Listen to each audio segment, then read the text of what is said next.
International standards తో quality education అందిస్తుంది futuristic edu initiatives.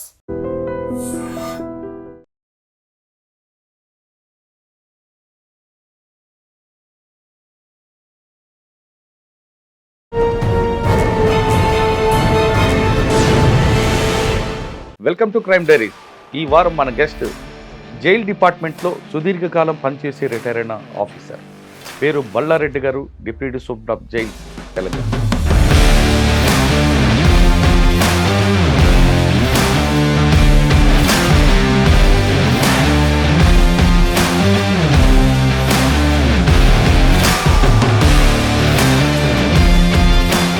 First పోస్టింగ్లోనే మీకు 150 మంది క్రిమినల్స్ మధ్య ఉద్యోగం చేసినప్పుడు బాధ అనిపించలేదు, భయం అనిపించలేదు? ఏం బాధపడలేదు, భయపడలేదు. ఖైదీలు కూడా ఎన్ని రకాలు ఉంటారు. కొంతమంది అనుకోకుండా వచ్చిన వాళ్ళు ఉంటారు, కొంతమంది ఫ్యామిలీ కేసెస్లో వచ్చిన వాళ్ళు ఉంటారు, కొంతమంది నక్సలైట్ కూడా ఉండేది. ఇక వాళ్ళతో కొంచెం మెమరబుల్ చెప్పండి. కెంసారం శ్రీహరి అనే ఒక ఖైదీ ఉండేది, నక్సలైట్ ఖైదీ. నేను చనిపోయినా వాళ్ళు పిలిపించేసి అంబులెన్స్ ఇచ్చి పంపుదామని పిలిపిస్తున్నాము, అతను సడన్గా పడిపోయి చనిపోయినప్పుడు పెద్ద గొడవ అయింది బాగా. అప్పుడు నక్సలైట్ మమ్మల్ని టార్గెట్ చేశారు. కొంచెం ములాఖాత్ ఇచ్చే దగ్గరే కొంచెం కరప్షన్ ఉంటుంది అన్నది ఒక వార్త ఉంది. గైడ్ లైన్స్ ఉంటాయి ఎవరెవరికి ఇవ్వాలనేది. చేతి సూపరింటెండెంట్ గారే కానీ కాన్విక్షన్ ఇస్తాం. 100 ట్రయల్స్ జాల్ వచ్చి మాట్లాడతారు. కానీ 100 ట్రయల్ కూడా లోపలికి వస్తున్నారు కదా. మరి సూపరింటెండెంట్ డిస్క్రిప్షన్ ఇప్పుడు 100 కొంతమందికి ఇవ్వాలనుకుంటే ఇవ్వచ్చు. సూపరింటెండెంట్ 2 అనేది ఉంటుంది. సూపరింటెండెంట్ థింగ్స్ విత్ ఇంకోటి కూడా ఇంకో 2 కూడా ఎక్స్ట్రా ఇవ్వచ్చు. అది సూపరింటెండెంట్ డిస్క్రిప్షన్. జైలు మాన్యువల్ ప్రకారం ఉదయం 6 గంటల తర్వాత లాకప్ పూర్తి చేయాలి కదా. ఈవినింగ్ అండి టైం ఉండదు, బిఫోర్ సన్సెట్. ఎందుకండి? మన లాకప్ మాకు టాలీ కావాలా. మాకు ఎట్లుంటుందంటే అక్కడి నుంచి అన్ని చెత్త కలెక్ట్ చేయడానికి చెత్త బండి ఉండే, చెత్త బండిలో పోయి పట్టుకున్నాడు. ఇంకా లాకప్ అవ్వదు. ఇక వాడు ఒకడు తక్కువ వస్తున్నాడు, ఒకడు తక్కువ వస్తున్నాడు, అంతా తిరుగుతారు, మళ్ళీ చెక్ చేస్తారు. ఒక్కళ్ళు ఈసారి లెక్క పెట్టి దొరకట్లేదు. లాస్ట్ 10-10:30 పుట్టుమచ్చలు కూడా చూస్తారాడు కదండి. యా చూడాలి కదా. ఆ వారెంట్లు ఉన్న పర్సన్ ఇతనేనా కాదా అనేది మాకు ఎట్లా తెలుస్తుంది? అతను ఇంకా క్రాస్ చెక్ కూడా చేసుకోవాల్సిందే. సార్ అప్పట్లో జైల్లో లోపలికి వచ్చిన వాళ్ళతో కడిగిస్తారు, బాత్రూమ్ కడిగిస్తారని. ఎగ్జాక్ట్లీ.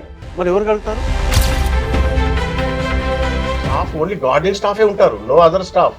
వీళ్ళు స్కావెంజర్స్ ఉండరు, ఎవరు ఉండరు, క్లీనర్స్ ఎవరు ఉండరు. They have to do themselves. ప్రతి పని ఒక ఖైదీలు చేసుకోవాల్సింది. అంటే డబ్బు ఉన్నోడు కాకుండా డబ్బులు లేనాడు కానీ వస్తే పనులు ఇలాంటి పనులు చేయిస్తారనేది వార్త ఉంది. వాస్తవం అందరు చేయాల్సిందే. డబ్బు నోడు చేయాల్సిందే, డబ్బు లేనోడు చేయాల్సిందే.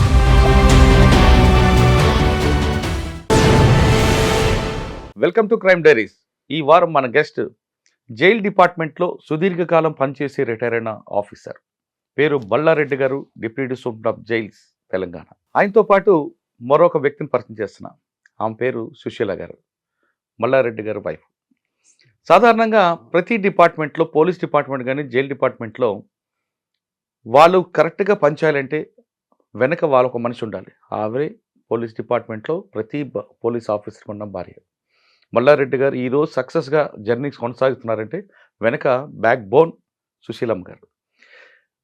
అంటే కేవలం మల్లారెడ్డి గారే కాకుండా యూనిఫామ్ సర్వీస్లో పనిచేస్తున్న ప్రతి ఆఫీసర్ సక్సెస్ అయ్యారంటే వెనకున్నది వాళ్ళ వైఫ్ అనేది ఎవరు అవునన్నా కాదన్నా నిజం. అది కేవలం ఉద్యోగం చేసాం, జీతం ఇచ్చామని కాకుండా ఇంటి దగ్గర ఏం జరుగుతుంది, పిల్లలు ఎలా ఉన్నారు అనే విషయాన్ని కంటికి రెప్పలా కాచుకునే వ్యక్తి ఎవరంటే ఆవిడ కరెక్ట్గా పిల్లల్ని చూస్తున్నారు. కాబట్టి ఇంటి భారాన్ని తలకెక్కించుకోకుండా కేవలం ఉద్యోగాన్ని మాత్రమే చేస్తున్న ఆఫీసర్లు ఈరోజు సక్సెస్ అవుతున్నారు. అందుకే ఈరోజు తొలిసారిగా ఇద్దరిని పరిచయం చేస్తున్నా. వీళ్ళ విషయంలో సక్సెస్ రేట్ ఎలాగొచ్చింది, జైల్ డిపార్ట్మెంట్లో ముఖ్యంగా ఒకప్పుడు డిపార్ట్మెంట్లో ఎలా ఉండేది, ప్రస్తుతం డిపార్ట్మెంట్లో చేంజెస్ ఎలాగొచ్చాయి, మరి ముఖ్యంగా జైలు శాఖ తెలంగాణలో మొత్తం తీసుకుంటే ఇండియా లెవెల్లో తెలంగాణ జైలు శాఖ నెంబర్ 1గా అవ్వడానికి కారణం ఏంటనే విషయాల్ని సార్ నేను తెలుసుకుంటాను. సార్ నమస్తే అండి. నమస్కారం. మల్లారెడ్డి గారు, జైలు డిపార్ట్మెంట్కి వచ్చినప్పుడు ఒక స్టైల్ ఉండేది. అప్పట్లో మీరు వచ్చినప్పటికీ అప్పుడు జైలు అనగానే ఒక జనాలకు ఒక అపోహ, లోపలికి వెళ్తే కొడతారని, మరుగుదొడ్లు క్లీన్ చేస్తారని, చెప్పకూడదు తప్పదని, ఇలాంటివన్నీ ఉండేవి. కొట్టకపోవడం పక్కన పెడితే ఈ అపోహలు చాలా ఉండేవి.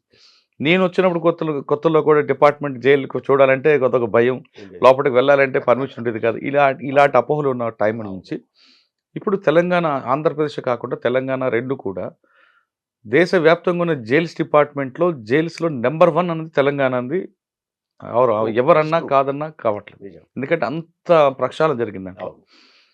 ఈ దశ నుంచి ఈ దశ చేరుకోవడానికి దాదాపు ఆ జర్నీ అంతా మీరు కూడా చూశారు కాబట్టి, ఒకప్పుడు ఎలాగుండేది, ప్రస్తుతం ఎలాగుంది అనే విషయం చెప్పే ముందు మల్లారెడ్డి గారి కుటుంబ నేపథ్యం, ఈ డిపార్ట్మెంట్‌లోకి ప్రధానంగా రావడానికి బై ఛాన్సా? బై చాయిసా? By chance, not by choice. By chance. By chance. ఏదో ఉద్యోగం నుంచి వచ్చారు అలా వచ్చినట్లున్నారు. అంతే. అంటే యాక్చువల్‌గా నాకు ఉద్యోగం ఎంప్లాయ్మెంట్ ఎక్స్చేంజ్ నుంచి వచ్చింది. నేటివ్ ఎక్కడండి? నేటివ్ వచ్చి సిద్దిపేట డిస్ట్రిక్ట్ అండి. తీగుల్ అనే విలేజ్. సిద్దిపేట డిస్ట్రిక్ట్‌లో తీగుల్ విలేజ్ మా ఊరు. నేను గ్రాడ్యుయేషన్ అయిపోయిన తర్వాత ఒక 10 ఇయర్స్ నాకు జాబ్ రాలే. ఈవెన్ ఐ ట్రై కూడా చేయలే. ఊరు వాతావరణం మీకు తెలుసు. ఊర్లో ఉంటే ఇంకా రాజకీయాలు, కాంట్రాక్ట్స్ అవి ఇవి చేసేవాడిని. కాంట్రాక్ట్స్ కూడా చేసేవాడిని. తర్వాత అనుకోకుండా ఒకరోజు ఎంప్లాయ్మెంట్ ఎక్స్చేంజ్ నుంచి కాల్ వచ్చింది. లెటర్ వచ్చింది. దాని పెద్ద పట్టించుకోలే. నేను చూసిన టేబుల్ మీద పడేసిన ఎంప్లాయ్మెంట్ ఎక్స్చేంజ్ నుంచి ఉద్యోగాలు ఎడుస్తాయిలే అని. అప్పుడు నేను ఒకటి పౌల్ట్రీ ఫీడ్ ఫ్యాక్టరీ పెడదామన్న ప్రపోజల్ ఉండే నాకు. దాని గురించి బాగా తిరిగా, ప్రాజెక్ట్ రిపోర్ట్ తయారు చేసుకున్నా, అంతా తయారు చేసుకున్నాను. స్టార్ట్ చేసే టైంలో ఇది వచ్చింది. అప్పుడు నేను పాలిటిక్స్‌లో ఉంటి బాగా. అనుకోకుండా ఒకసారి సంగారెడ్డిలో మీటింగ్ పడింది. మర్రి చెన్నారెడ్డి ఏదో వస్తున్నాడు అంటే ఉంటుంది కదా మండల ఆఫీస్ వాళ్ళు వచ్చేసి ఇక్కడ జీప్ తీసుకొని వెళ్ళిపోదామన్నారు. లక్కీలీ ఆ రోజే నాకు ఎంప్లాయ్మెంట్ ఎక్స్చేంజ్ డేట్ ఉంది. మీటింగ్ అంతా అయిపోయిన తర్వాత నేనుండి ఇట్లా ఒకటి వచ్చిందన్నా, ఇట్లా పోయొద్దాము, చూసొద్దాం అట్లా అంటే అందరు పోదాం అన్నారు. పోయినాం. పోయినప్పుడు సంగారెడ్డిలో ఎంప్లాయ్మెంట్ ఎక్స్చేంజ్కి పోయినాం. మాకు అప్పటి వరకు ఏ జాబ్ అని కూడా తెలియదు నాకు. పోయిన తర్వాత హైట్ తీసుకున్నారు, చెస్ట్ తీసుకున్నారు, ఎక్స్పాండ్ చేయమన్నారు. అప్పుడు బాగానే ఉంటుంది, మంచిగా ఇట్లా ఇది ఉంటుంది, ఎక్స్పాన్షన్ వచ్చింది. రైట్ మీరు వెళ్ళండి. అక్కడ అప్పుడు ఎవరున్నారంటే మునావర్ అని సంగారెడ్డి జైలు సూపరింటెండెంట్ ఉన్నాడు అక్కడ. అప్పుడు అడిగాను ఏంటిది అంటే, జైల్లో డిప్యూటీ జైలర్ ఉద్యోగం ఇది. ఇప్పుడు మీరు హైట్ చెస్ట్ ఓకే ఉంది, మీకు మళ్ళీ కాల్ లెటర్ వస్తుంది, మీరు టెస్ట్ అటెండ్ కావాలన్నారు. ఇంకా అంతే. అప్పటి నుంచి ఇంకా ఇంటికి పోయినాను. ఇంటికి పోయిన తర్వాత అనుకోకుండా మళ్ళీ లెటర్ వచ్చింది. లెటర్ వచ్చి సీకా, మీకు తెలుసు కదా సీకా ఉంది కదా, సీకాలో చెంచల్గూడలో 3 స్టార్ టెస్ట్ అని కండక్ట్ చేశారు. Running, jumping, shot put.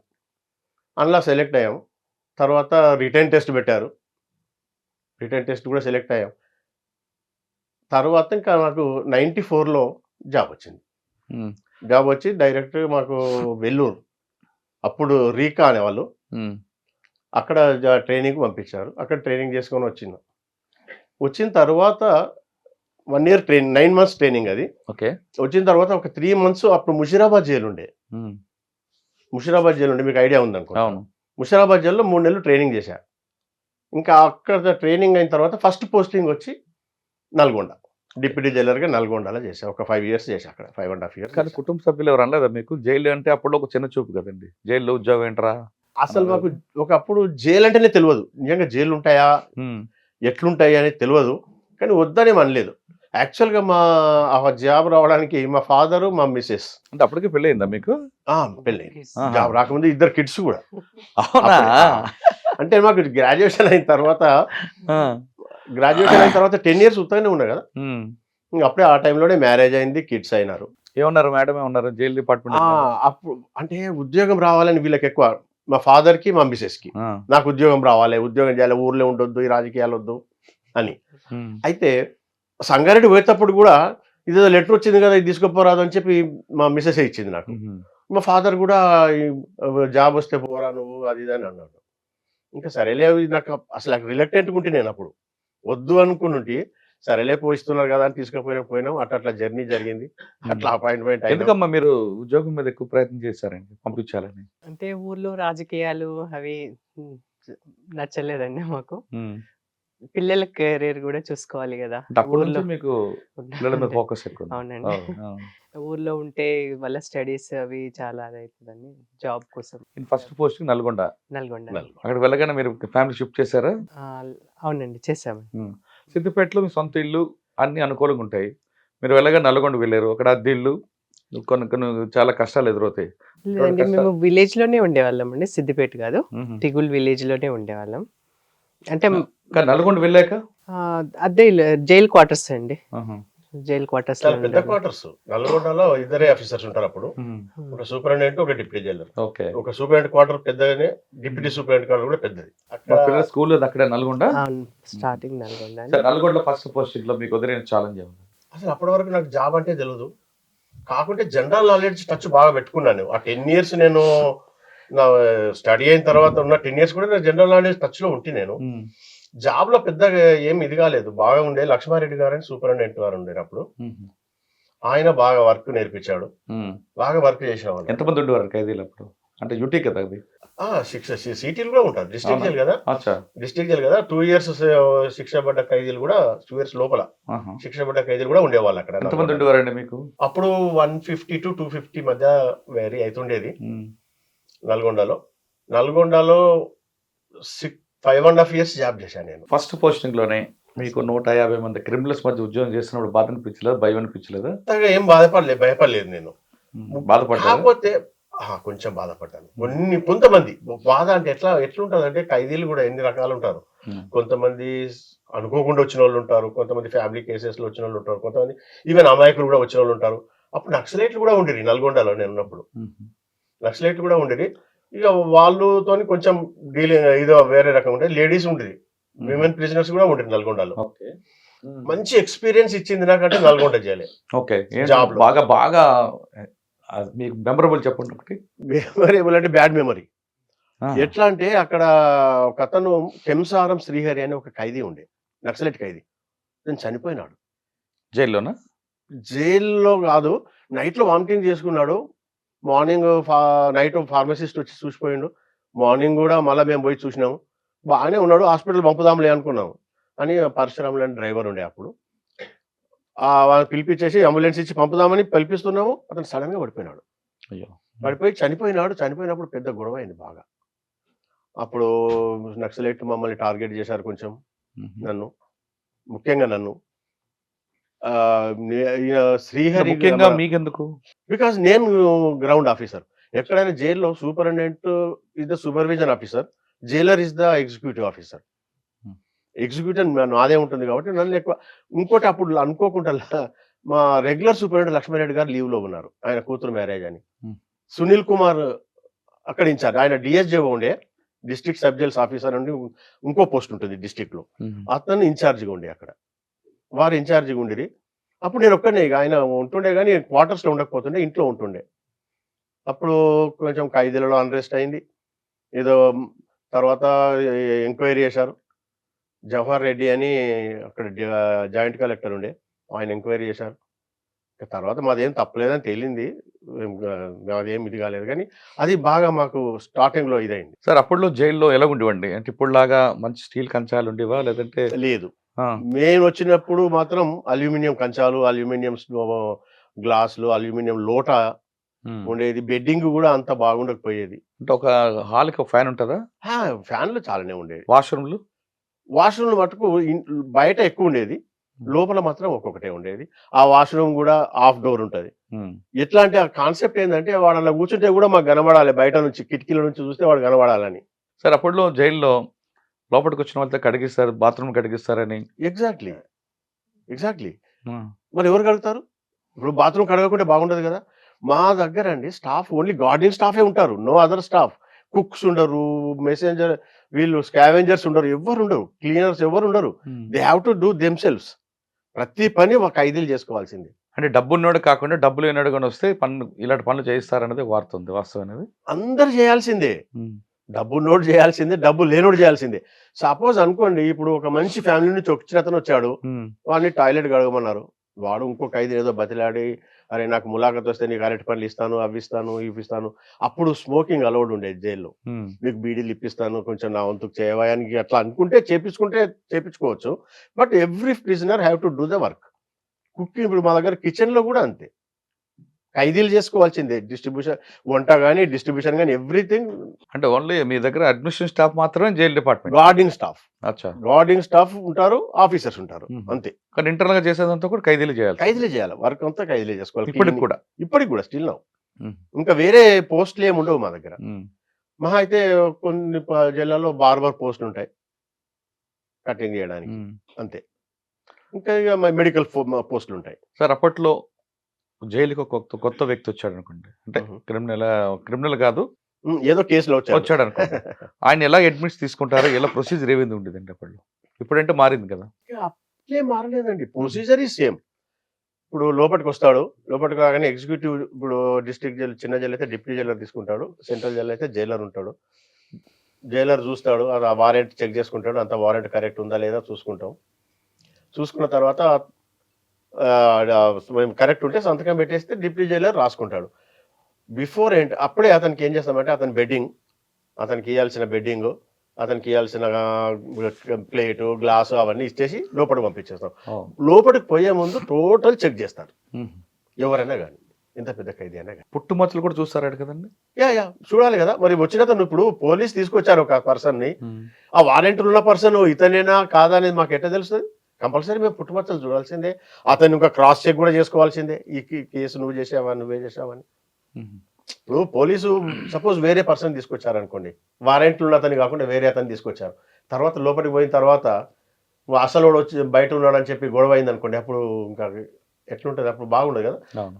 మేమే రెస్పాన్స్ అవుతాం దానికి, అందుకని మేము ముందు చూసుకుంటాం. సార్ తీసుకొచ్చిన తర్వాత మీరు ఇంట్లోకి పుట్టుమచ్చలు చూసి వాడిని సాగ్రినేట్ చేస్తారు. అంటే మొదటిసారి నేరం చేసిన వాడిని, రెండోసారి చేసిన వాడిని, ఆల్రెడీ 50 వచ్చి లెఫ్ట్ అందరు కలిపి చూస్తారా, లేదా సెపరేట్ పెడతారండి? క్రైమ్ని బట్టి మారుస్తుంటారా? ఆహా, ఎట్లుంటుంది అంటే ఫస్ట్ మాత్రం ఒకటే దగ్గర పెడతాం.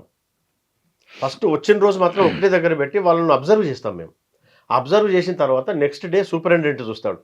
ఎవరైనా రాని వాళ్ళందరినీ నెక్స్ట్ డే రౌండ్స్లో సూపరింటెండెంట్ చూస్తాడు. చూసిన తర్వాత క్రైమ్ను బట్టి కొంచెం లేకుంటే మా బ్యారెక్ల అకామిడేషన్ బట్టి మేము మారుస్తుంటాం. మార్చిన తర్వాత క్రైమ్ బట్టి వాళ్ళకి డివైడ్ చేస్తారు. మొదటిసారి నేరం చేసిన ఒకలాగా, రెండోసారి రిపీట్కి వచ్చిన ఒకలాగా పెడతారా? అట్లేం పెట్టడానికి అంత అవకాశం అయితే లేదు.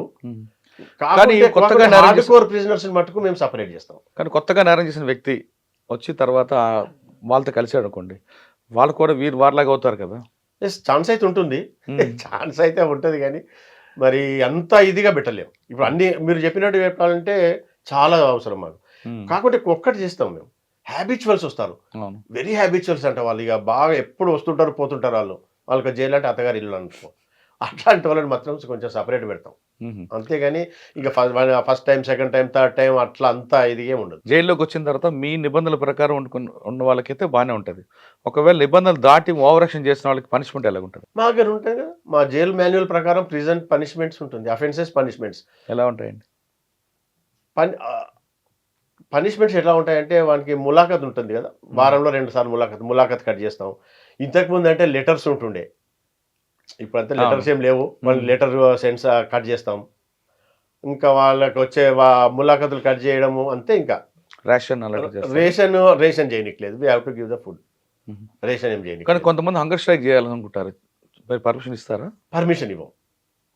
బలవంతం చేస్తారు కదా నక్సలైట్ ఖైదీ లాంటి వాళ్ళు. చేస్తుంటారు, వాళ్ళు బలవంతంగా చేస్తారు అంతే. చేస్తే దానికి మళ్ళీ రూల్ వేరే ఉంది, వాళ్ళని సపరేట్ చేయడము, వాళ్ళకి ఇంటర్వ్యూస్ అలో చేయకపోవడము, డాక్టర్ డైలీ డాక్టర్తో చెక్ చేయించడము, హెడ్ ఆఫీస్కి మేము డైలీ రిపోర్ట్ పంపడము. ఫస్ట్ వాళ్ళని కన్విన్స్ చేయడానికి ట్రై చేస్తాం. మీరు జైల్లో ఇంకా స్ట్రైక్ చేస్తే లాభం లేదు, మీకు ఏమైనా కావాలంటే మేము మాకు చెప్పండి, మేము పై ఆఫీసర్లకు పంపిస్తాం మేము అని చెప్తాము. ఈవెందో వాళ్ళు చేస్తుంటారు, నక్సలైట్ చేసేవాళ్ళు ఇప్పుడు ఎక్కడైనా లేరు, కానీ చేసేవాళ్ళు ఒకప్పుడు. చేస్తే నేను ట్రైనింగ్లో ఉన్నప్పుడు ముషిరాబాద్ జైలు చాలా రోజులు చేశారు.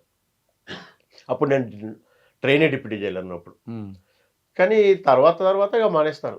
సార్ 5 సంవత్సరాల్లో ఒక బ్యాడ్ ఎక్స్పీరియన్స్ చెప్పారు, ఒక గుడ్ ఎక్స్పీరియన్స్ చెప్పాలంటే మీ మాటలు విని ఒక ఖైదీలో కానీ పరివర్తన వచ్చిందని. అది చెప్పాలంటే నేను కొంచెము అంటే ఒకటి రెండు చెప్పలేము మేము. ఇప్పుడు ఎట్లుంటుంది అంటే ఫస్ట్ మా జైల్ డిపార్ట్మెంట్ పేరేంటి మీకు ఐడియా ఉందనుకుంటా? It's not jail department, jail కాదు, జైల్స్ అండ్ కరెక్షనల్ సర్వీసెస్ అండి మాది. ఈ స్టార్టింగ్లో నా కెరీర్ స్టార్టింగ్లో ఈ కరెక్షనల్ సర్వీసెస్ అనేది పక్కన పెట్టి ఓన్లీ జైల్ డిపార్ట్మెంటే పట్టుకున్నాం. తర్వాత డీజీలు వచ్చిన తర్వాత ఇప్పుడు కృష్ణారావు గారు అనుకోండి, బాసిత్ గారు అనుకోండి, లాస్ట్లో వినయ్ కుమార్, వికే సింగ్ గారు కానీ వీళ్ళు వచ్చిన తర్వాత కరెక్షన్ సైడ్ ఎక్కువ చేసాం మేము. ముఖ్యంగా పర్టికులర్గా నా పర్సనాలిటీ ఏంటంటే మేము ఎప్పుడు ఖైదీని కొట్టాను. వెరీ రేర్, మరీ విసిగిచ్చి ఇంకా తప్పదు అన్నప్పుడు తప్ప I want to change that person. అట్లా చాలామందిని మార్చాం. బహుశా నేను అనుకుంటా వాళ్ళు ఇప్పుడైతే జైల్లోకి నేను రిటైర్ అయిపోయి 6 years అయిపోయింది. ఇప్పుడైతే జైళ్ళలోకి వాళ్ళు వస్తున్నారని నేనైతే అనుకోవట్లేదు. చాలామందిని మార్చాము. ముఖ్యంగా మెడికల్ ఫెసిలిటీస్ బాగా కల్పించాము. ఏ ఖైదీకి కానీ ఏ చిన్న ప్రాబ్లం ఉన్నా పర్సనల్గా దగ్గరకుండి తీసుకెళ్లే వాళ్ళం మేము హాస్పిటల్కి. నా దృష్టి మొత్తం కరెక్షన్ సైడే. వీడు మళ్ళీ రాకుంటే ఉంటే బాగుండు అనే ఉద్దేశంగా వాళ్ళకు టీచ్ చేయడం కానీ, వాళ్ళను ఇప్పుడు మేము కూర్చున్నప్పుడు పిలుచుకొని ఎందుకు చేస్తావురా ఇట్లా మీ తల్లిదండ్రులు. మీకు ఒక చిన్న ఎగ్జాంపుల్ ఏంటంటే నిజామాబాద్లో ఖైదీల బంధువులను పిలిపించి మాట్లాడించాం. అది మా బీకే సింగ్ గారు చెప్పారు అప్పుడు, ఇట్లా చేయండి అని. ఖైదీల బంధువులు తల్లిదండ్రులు జైలు లోపలికి పిలిపించి, ఖైదీలు అంటే అందరు కాదండి, ఓన్లీ హ్యాబిచువల్సే. ఈ హ్యాబిచువల్స్ దొంగతనాలు చేసే వాళ్ళను పిలిపించి వాళ్ళతో కౌన్సిలింగ్ ఇప్పించి, వాళ్ళతో మాట్లాడిపించి, వాళ్ళ బాధలు తల్లిదండ్రి బాధ వాళ్ళ ముంగడ చెప్పుకుంటుంటే మేము చెప్పి వాడిని మార్చి అట్లా చాలా ట్రై చేసాం.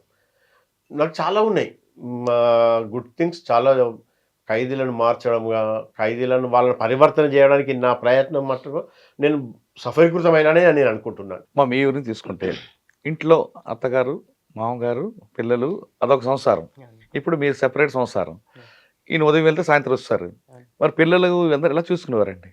పిల్లలు అడుగుతారు కదా, మన మమ్మీ డాడీ అని అడుగుతారు కదా. అంటే వాళ్ళకి కూడా అలవాటు అయిపోయిందండి. వాళ్ళు మార్నింగ్ వెళ్ళడము 6:30కే వెళ్ళిపోయేవారు. వాళ్ళు వచ్చేసరికి వాళ్ళు స్కూల్కి వెళ్ళేవాళ్ళు. మళ్ళీ వాళ్ళు వచ్చేసరికి ఉండరు, వీళ్ళు వచ్చేసరికి నైట్ కూడా ఒక్కొక్కసారి పడుకునే వాళ్ళు. కాకపోతే ఎంత టైం ఉన్నా కూడా, ఎంత బిజీ ఉన్నా కానీ ఫ్యామిలీకి చాలా టైం ఇచ్చేవాళ్ళు అండి. తను మాట్లాడేవారు, పిల్లలతో చాలా స్పెండ్ చేసేవారు. ఒక ఫ్రెండ్ లాగా, పిల్లలతో ఎప్పుడు ఫ్రెండ్ లాగా ఉండేవాళ్ళు, మాతో అయినా పిల్లలతో అయినా. ఏంటంటే లక్ ఏంటంటే నాకు జాబ్ వచ్చేసరికి నా పిల్లలు స్కూల్కి వెళ్తున్నారు. స్కూల్కి వెళ్ళడం అంటే in the sense first class, UKG, first class ఆ రేంజ్లో ఉన్నారు కాబట్టి అంత ఇబ్బంది అవ్వలేదు. They understood. ఒక 1-2 years అయితే వాళ్ళకి కొంచెం నాలెడ్జ్ వచ్చింది. అసలు నా జాబ్ ఏంది, నా జాబ్ నేచర్ ఏంది అనేది వాళ్ళకి కొంచెం అర్థమైపోయింది. కానీ పిల్లలు జైలు పోలీసులు పిల్లలు కానీ మా నాన్న పోలీస్ అని కొంచెం మంది స్కూల్లో చెప్పుకుంటారు. అలా చేసేవారు మీ పిల్లలు ఏమైనా? లేదండి, చేసేవాళ్ళు కాదండి. మీరు ఎవరో తెలుసా పోలీసు వాడు కొడుకు జైలు అలా పెంచాలి లేదండి. అసలు అంటే మా కొడుకులు నేను పోలీస్ అది పెట్టుకుంటేనే నా కార్ దగ్గర అది పెట్టుకుంటేనే అది తీసేసేంత వరకు ఊకోలేదు. ఎందుకు? నో ఎందుకు నువ్వు ఎందుకు పెట్టుకుంటావు, నువ్వు రిటైర్డ్ అయిపోయారు అంటే ఏదైనా అడ్వాంటేజ్ తీసుకుందామని దీంతో అని. కానీ ఎంత జరిగినా స్కూల్ యాన్యువల్ ఫంక్షన్ లో పేరెంట్ టీచర్ మీటింగ్ కి ఇద్దరు వెళ్ళాలి కదా. అప్పుడు మరి ఎలా గ్యాప్ ఎలా మేనేజ్ చేసేవారండి? అంటే అప్పుడు పిల్లలు చదువుకునే టైం ఇంత పేరెంట్స్ మీటింగ్స్ పెట్టేవాళ్ళు కాదండి. కానీ యాన్యువల్ డే ఎంత పిల్లలు మైండ్ మెచ్యూర్ అయినా స్కూల్ విడిచిపెట్టే సమయంకి వాళ్ళ నాన్న వచ్చారు, మా నాన్న రాలేదు అని అడుగుతుంటారు. లేదండి, అలా వాళ్ళ మెంటల్ గా ప్రిపేర్ అయిపోయారండి. అంటే జాబ్కి వెళ్తారు, అలా క్వార్టర్స్ లో ఉండేవాళ్ళం కదా, వాళ్ళకి చూస్తుండేవాళ్ళు, వాళ్ళకి అలవాటు అయిపోయింది. సాధ్యమైనంత వరకు అటెండ్ అయ్యేవాళ్ళం. పెద్ద ఏముంది, ఒక 2 hours పోయి రావడానికి పెద్ద ఇబ్బంది ఏమి ఉండకపోతుండే. సాధ్యమైనంత వరకు అటెండ్ అయ్యేవాళ్ళం. ఎక్కువ నేను వెళ్ళేదాన్ని. నల్గొండ నుంచి ఎక్కడికి వచ్చారండి? నల్లగొండ నుంచి చెర్లపల్లికి వచ్చా. మీరు చెరువు నుంచి సముద్రంలోకి వచ్చారు కదా. ఎగ్జాక్ట్లీ. అక్కడ నల్గొండ అడ్మినిస్ట్రేషన్ వేరు, ఇక్కడ వేరు. ఇక్కడ పెద్ద పని ఉండకపోదు. అప్పుడు నేను వచ్చినప్పుడు 10 మంది డిప్యూటీ జనరల్ ఉంటాం. అప్పుడు మేము చెర్లపల్లి అంటే హైటెక్ జైలు అప్పుడే ఓపెన్ అయింది. చెర్లపల్లిలో ఉన్న తర్వాత అనుకోకుండా మా బ్యాచ్మేట్ ఒక అతను కిషోర్ కుమార్ అని సిద్దిపేటలో వర్క్ చేస్తా ఉండే. అతను చనిపోయాడు సిద్దిపేటలో. అయ్యో. మా డిస్ట్రిక్ట్ సిద్దిపేట. చనిపోయినప్పుడు మా ఐజీ నరసింహారెడ్డి గారు వారు మా జైలుకి వచ్చాను చూడడానికి. ఆయన మీరు అతనితో కలిసి అతను ఒక గమ్మతిగా మాట్లాడుతుంటాడు. ఏమయ్యా సిద్దిపేట ఖాళీ అయింది పోతావా అన్నాడు. మీరు పంపిస్తే పోతా సార్ అన్న. జస్ట్ 3 months అయింది అప్పుడు వచ్చి. నేను ఇంకా ఫ్యామిలీని తీసుకురాలే, దే ఆర్ నల్గొండ ఓన్లీ. అయితే సార్ పోతే సార్ అంటే ఇక ఆర్డర్ ఇచ్చిండు, హెడ్ ఆఫీస్కి వెళ్ళిపోయాడు, ఆర్డర్ పంపించిండు. జస్ట్ అప్పుడు 3 months సరే సర్వ్ చేసిన నేను. అక్కడ నుంచి సిద్దిపేట వెళ్ళిన. సిద్దిపేట సబ్ జైలు, నల్గొండనేమో district jail, Cherlapalli central jail. అక్కడ నుంచి సిద్దిపేట వెళ్ళా సబ్ జైలుకి వెళ్ళి. అక్కడ సూపరింటెండెంట్ నేనే, సబ్ జైలు సూపరింటెండెంట్. అక్కడే ఉందండి మీకు? అది చిన్న జైలు, చాలా చిన్న జైలు. మహా అంటే ప్రిజనర్స్ ఒక 30 మంది 40 మంది. ఎంతకాలం చేశారు అక్కడ? అక్కడ నేను 4.5 years చేశాను. కొంచెం మొత్తం ఫ్యామిలీ అంతా సిద్దిపేటకి వచ్చారు. అంటే ఇక వాళ్ళ పిల్లల చదువు ఆ ఇయర్ అయిపోయిన తర్వాత డైరెక్ట్ నల్గొండ నుంచి సిద్దిపేటకి ట్రాన్స్ఫర్ చేశాం, షిఫ్ట్ చేశాం. సిద్దిపేట నుంచి మళ్ళీ మరి చర్లపల్లికి వచ్చారా? సిద్దిపేట 4.5 years చేసిన తర్వాత మళ్ళీ ట్రాన్స్ఫర్ వచ్చింది. సార్ సిద్దిపేటలో 4.5 సంవత్సరాల్లో మీ బెంచ్ మార్క్ ఏముందండి అక్కడ? సిద్దిపేట సబ్ జైల్ అండి. సబ్ జైల్లో మాక్సిమం నేను ఎందుకంటే ఒకటి ఏం చేశానంటే, మా అక్కడ కొంచెం ఫ్రెండ్షిప్ ఉంటుంది కదా, మా ఓన్ డిస్ట్రిక్ట్ కదా, తెలిసిన వాళ్ళని పట్టుకొని జైల్లో సదుపాయాలు కల్పించినాము. లోపల ట్యాంక్ లేకుండే, వాటర్ ట్యాంక్ ఒకటి చేయించాము, ఒకటి వాటర్ ప్యూరిఫైయర్ ఒకటి పెట్టించాము అప్పుడు ఈ లయన్స్ క్లబ్ వాళ్ళతోని. అట్లా కొన్ని చేసాం. ఎవ్రీ ప్రిజనర్స్ వెల్ఫేర్ డే గ్రాండ్గా చేసేవాళ్ళం. ప్రిజనర్స్ మీకు ఐడియా ఉందనుకుంటే October 2 ప్రిజనర్స్ వెల్ఫేర్ డే చేస్తాం. ఆ రోజు బాగా గ్రాండ్గా చేసేవాళ్ళం. ఖైదీలకు మంచి ఒక అతను గంజి రాజమౌళి అనుకుంటా అతని పేరు. అతను ఖైదీలకు అందరికీ అప్పుడు ఆ టైంలోనే మంచి ప్లేట్లు ఇచ్చాడు.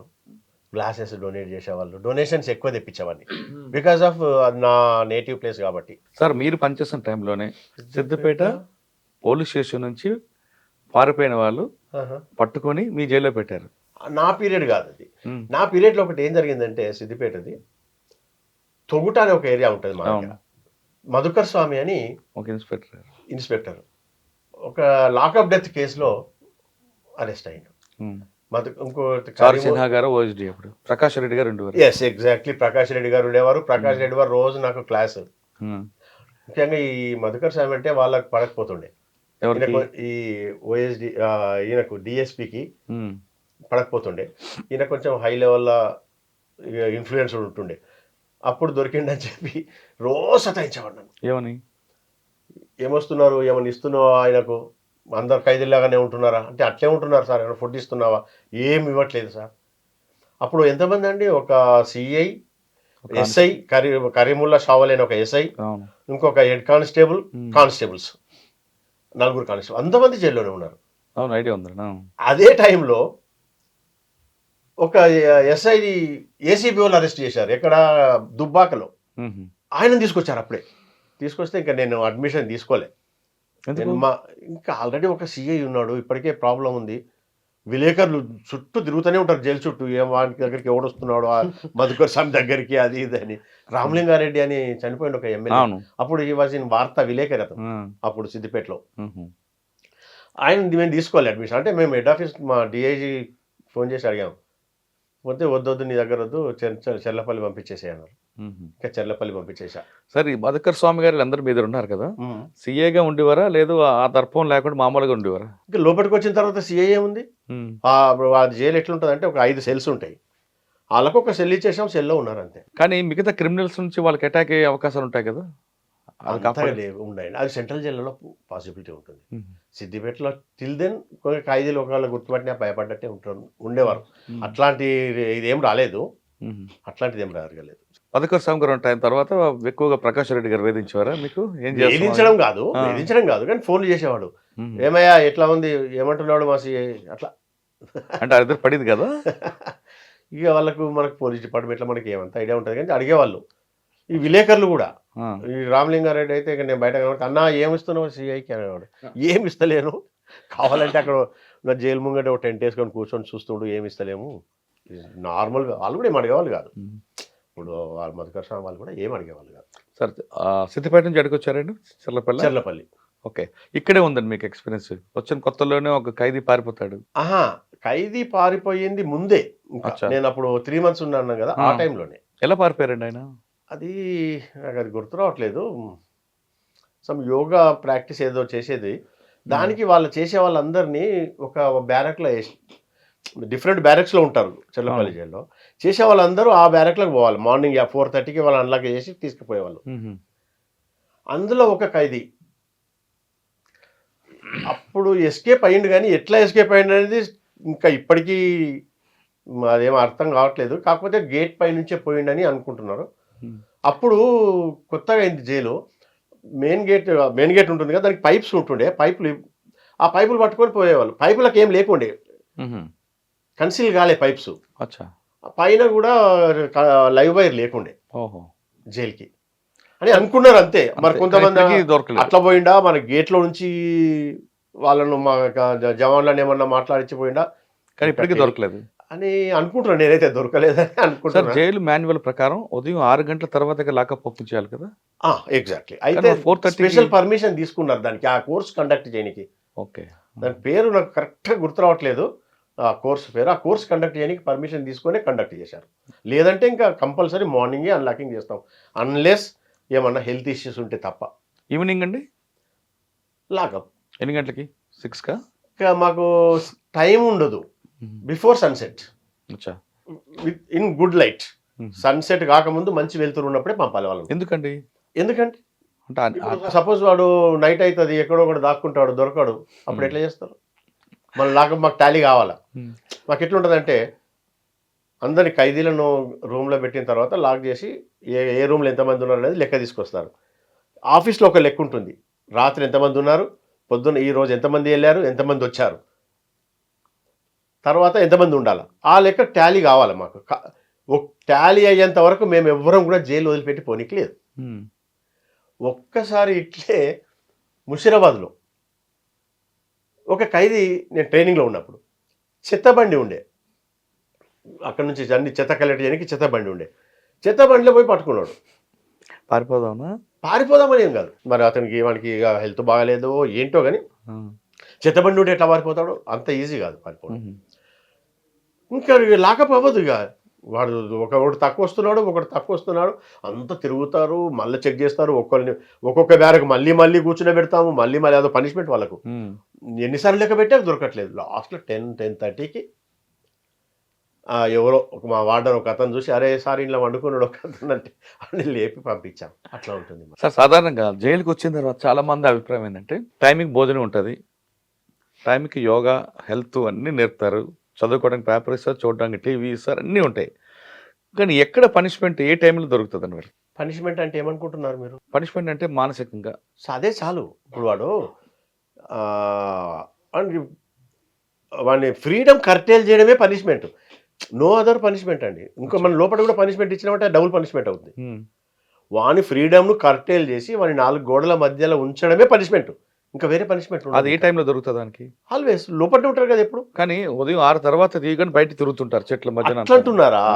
అట్లా అంటే అన్లాకింగ్ నుంచి లాకప్ వరకు బయటే ఉంటాడు, బయట సెంట్రల్ జైల్లో.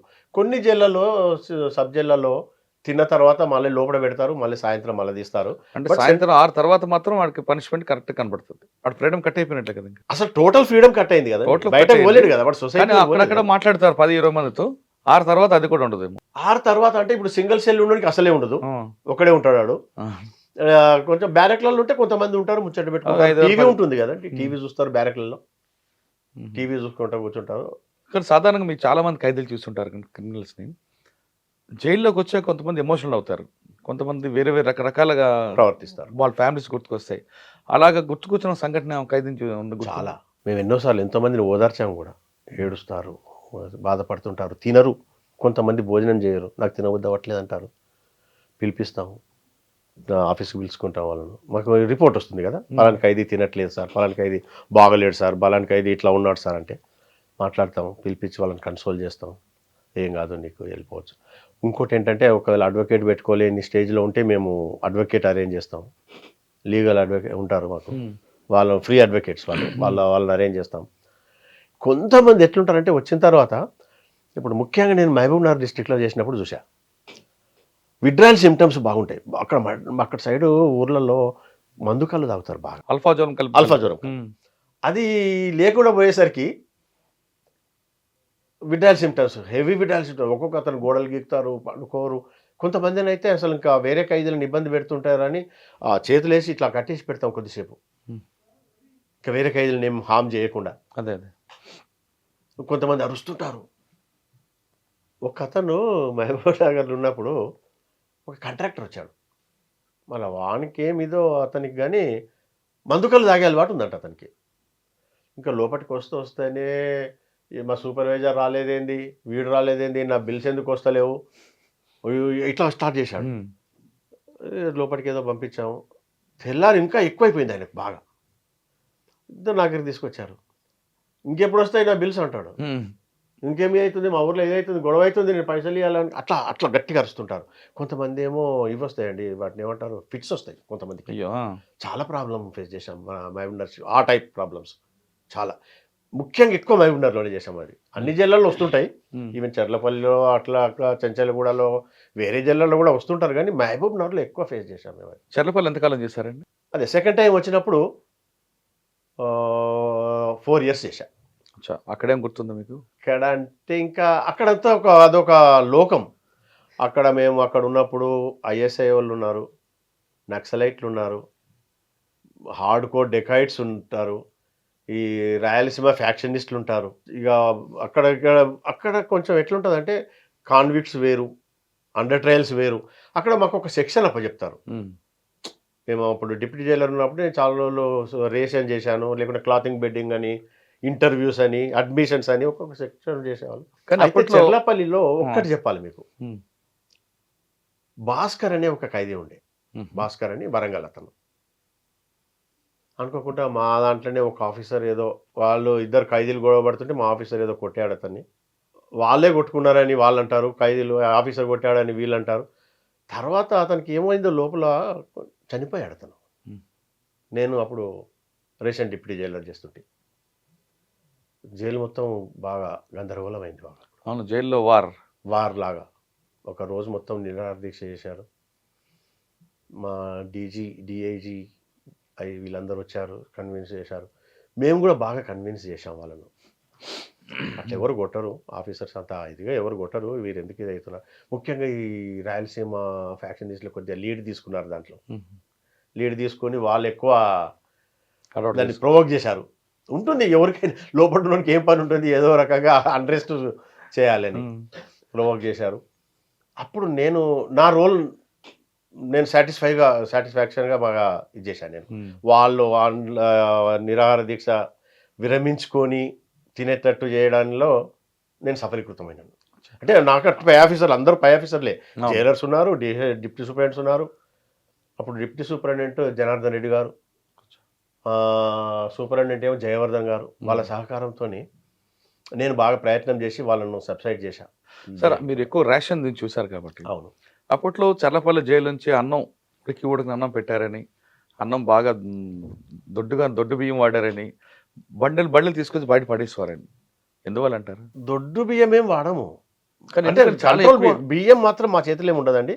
అది గవర్నమెంట్ రైస్, గవర్నమెంట్ గోడౌన్ నుంచి తీసుకొస్తాం. కానీ ఎక్కువ రైస్ తీసుకొచ్చి బయట పడేసేవారు కదండి. చూడండి ఒక మాట, 2000 ప్రిజనర్స్ ఉంటారు.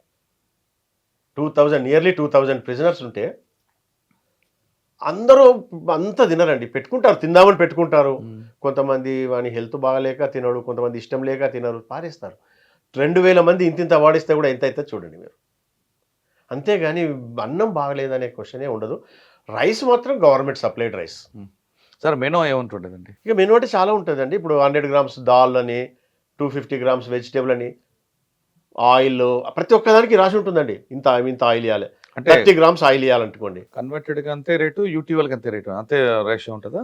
రైస్ ఎక్కువ ఉంటుంది, శిక్ష పడ్డ వాళ్ళకి రైస్ ఎక్కువ ఉంటుంది. 100 grams రైస్ ఎక్కువ ఉంటుంది. అది ఎందుకు ఉంటుందంటే వాళ్ళు పనిచేస్తారు ఫ్యాక్టరీస్లో.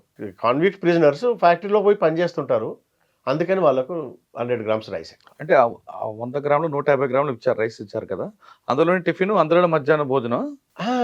600 grams అండి రైస్. ఓకే, ఇది యూటీస్కి. 100 grams టిఫిన్ చేస్తారు, 250 లంచ్ డిన్నర్. అయితే ఇప్పుడు మార్చారు మళ్ళీ దాన్ని బాగా, ఇప్పుడు లేటెస్ట్ ఇంకా మార్చారు. టిఫిన్స్ కూడా ఈ రైస్, ఇంతకుముందు మేము ఉన్నప్పుడు మాత్రం రైస్తోనే ఇచ్చేవాళ్ళం. ఇప్పుడు చపాతీ ఇస్తున్నారు, అది కూడా మెనూ పెట్టారు. పొంగల్ ఒకరోజు, చపాతీ, ఇడ్లీ ఒకరోజు, వడ కాదు కానీ ఇడ్లీ ఒకరోజు, చపాతీ ఒకరోజు, అట్లా పులిహోర ఒకరోజు, అట్లా పెట్టారు. ఇప్పుడు బాగా డెవలప్ అయింది. అంటే మేము వచ్చింది కానీ once upon a time tea కూడా లేదు జైల్లో. తర్వాత టీ పెట్టారు. టీ మధ్యాహ్నం 2 గంటలకు ఎందుకు ఇస్తారండి? 2 గంటలకే మేము మార్నింగ్ ఇస్తాం, మళ్ళీ మధ్యాహ్నం 6 గంటలకు ఇస్తారు. అవును, తర్వాత బ్రేక్ఫాస్ట్ పెడతారు, 11 గంటలు లంచ్ ఇస్తారు, 2 గంటలకు టీ. 2 గంటలు ఏం కాదు, 3-4 గంటలు ఇస్తారు. మాకు తీసుకొచ్చి పెట్టేస్తారట కదా. అవును, పెట్టేస్తే వాళ్ళు తీసుకుంటాడు అంతే. సాయంత్రం 6 లోపే డిన్నర్. 6 లోపే కంపల్సరీ. 6 లోపు తినకపోతే ఏం చేస్తారు? లౌడ్ పెట్టుకుంటారా? లోపలికి పెట్టుకోపోనియము, అయినా కొంతమంది పెట్టుకుంటే పెట్టుకుంటారు, పెట్టుకొని లోపల తింటారు, కానీ మాక్సిమం లోపల పెట్టుకోనియం మేము, బయట తినేసే పోమంటాం. జైల్లో non veg chicken mutton fish వస్తుందంట, వాస్తవం అంటారు? మేమే ఇస్తాం కదా, మీరే ఇస్తారా? మేమే ఇస్తాం కదా.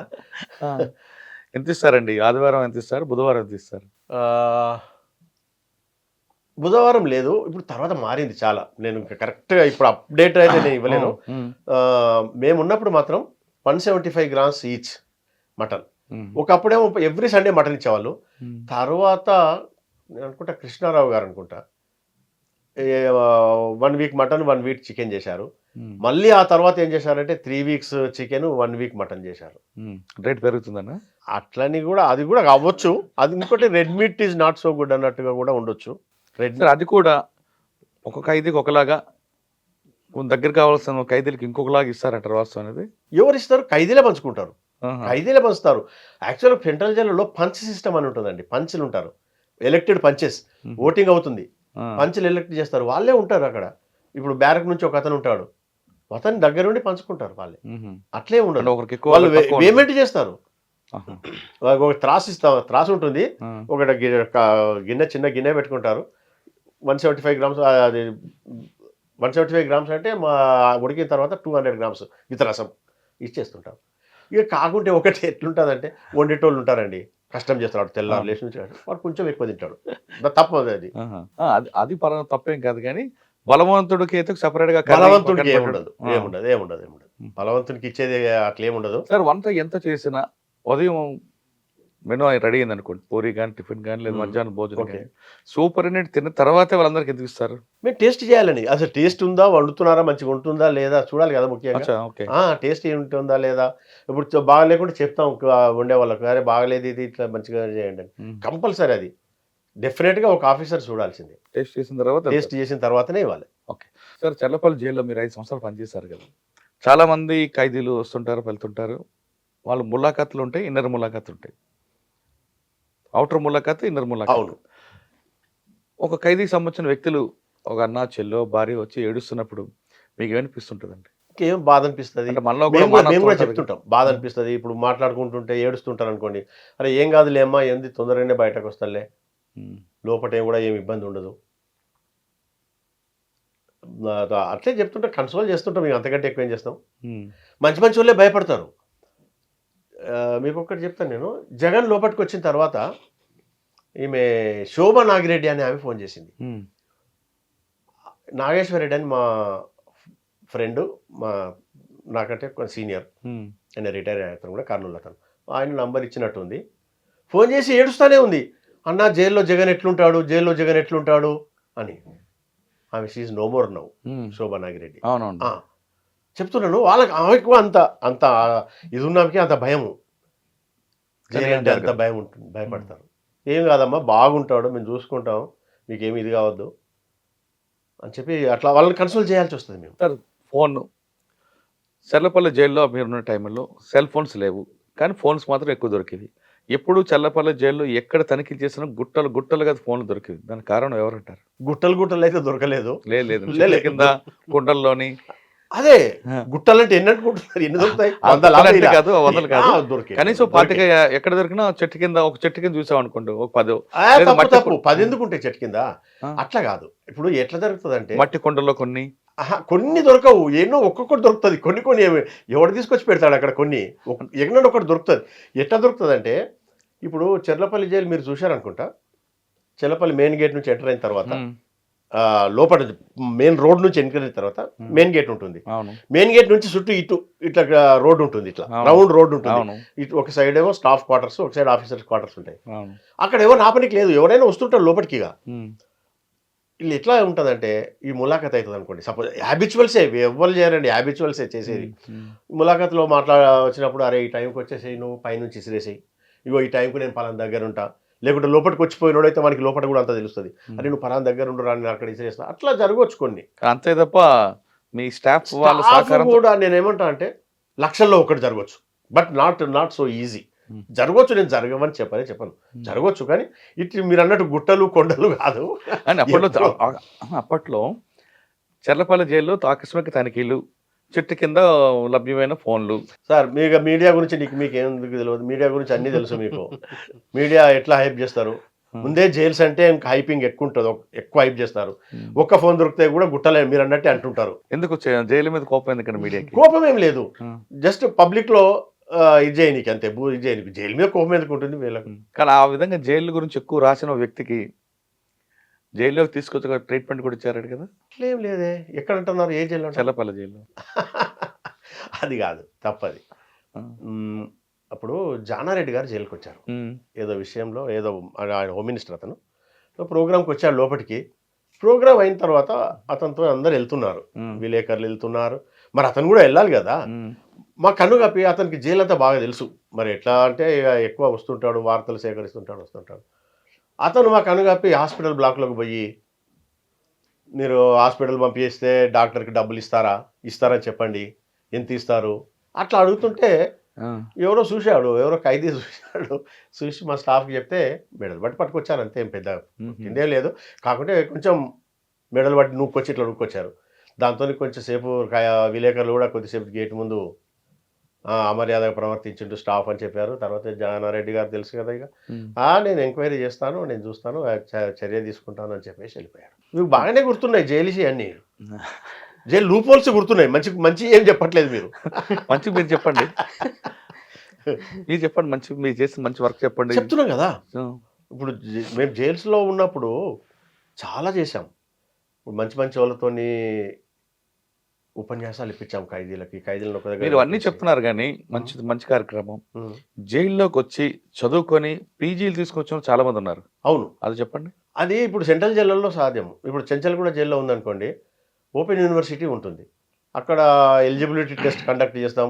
అక్కడనే సెంటర్ మా దగ్గరనే ఎలిజిబిలిటీ టెస్ట్ కండక్ట్ చేసి ఎలిజిబుల్ అయిన వాళ్ళు చదివిస్తారు. వాళ్ళు లెక్చరర్స్ వస్తారు, క్లాసెస్ తీసుకుంటారు. పెద్ద ఎత్తున జరుగుతుంది అది.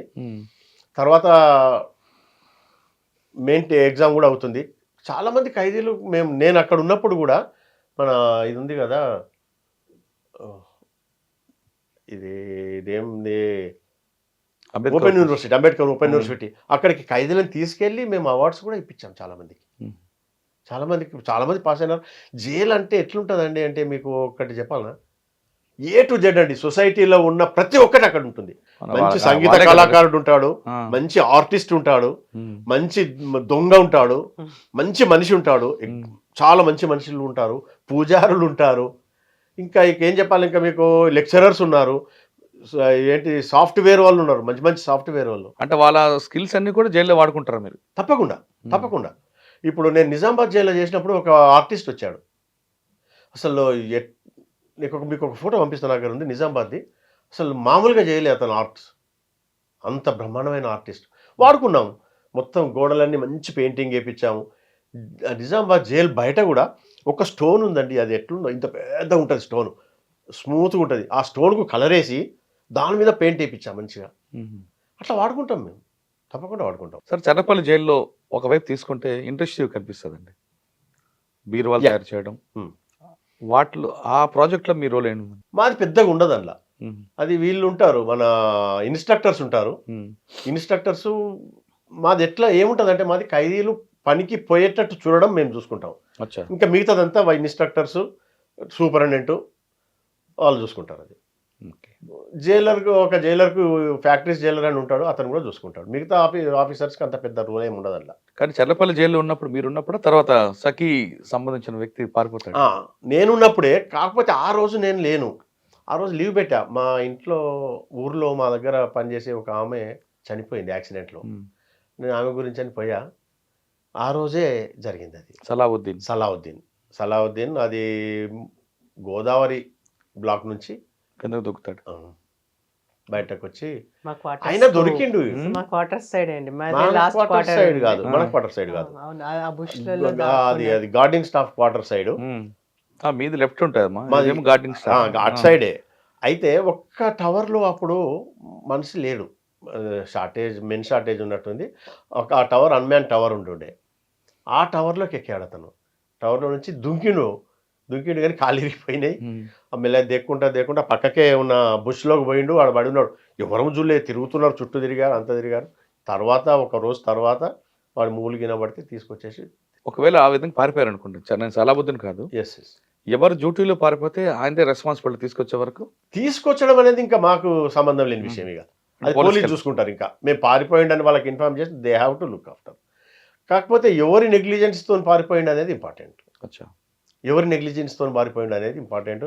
అప్పుడు డ్యూటీలు ఎవరున్నారు అక్కడ, ఒకటి ఎట్లా పారిపోయినాడు, ఉమ్. ఎట్లా పారిపోయినాడు అంటే వానికి ఏమన్నా ఇన్స్ట్రుమెంట్స్ దొరికినాయి, ఆ ఇన్స్ట్రుమెంట్స్ ఎట్లా పోయినాయి అక్కడికి, ఉమ్.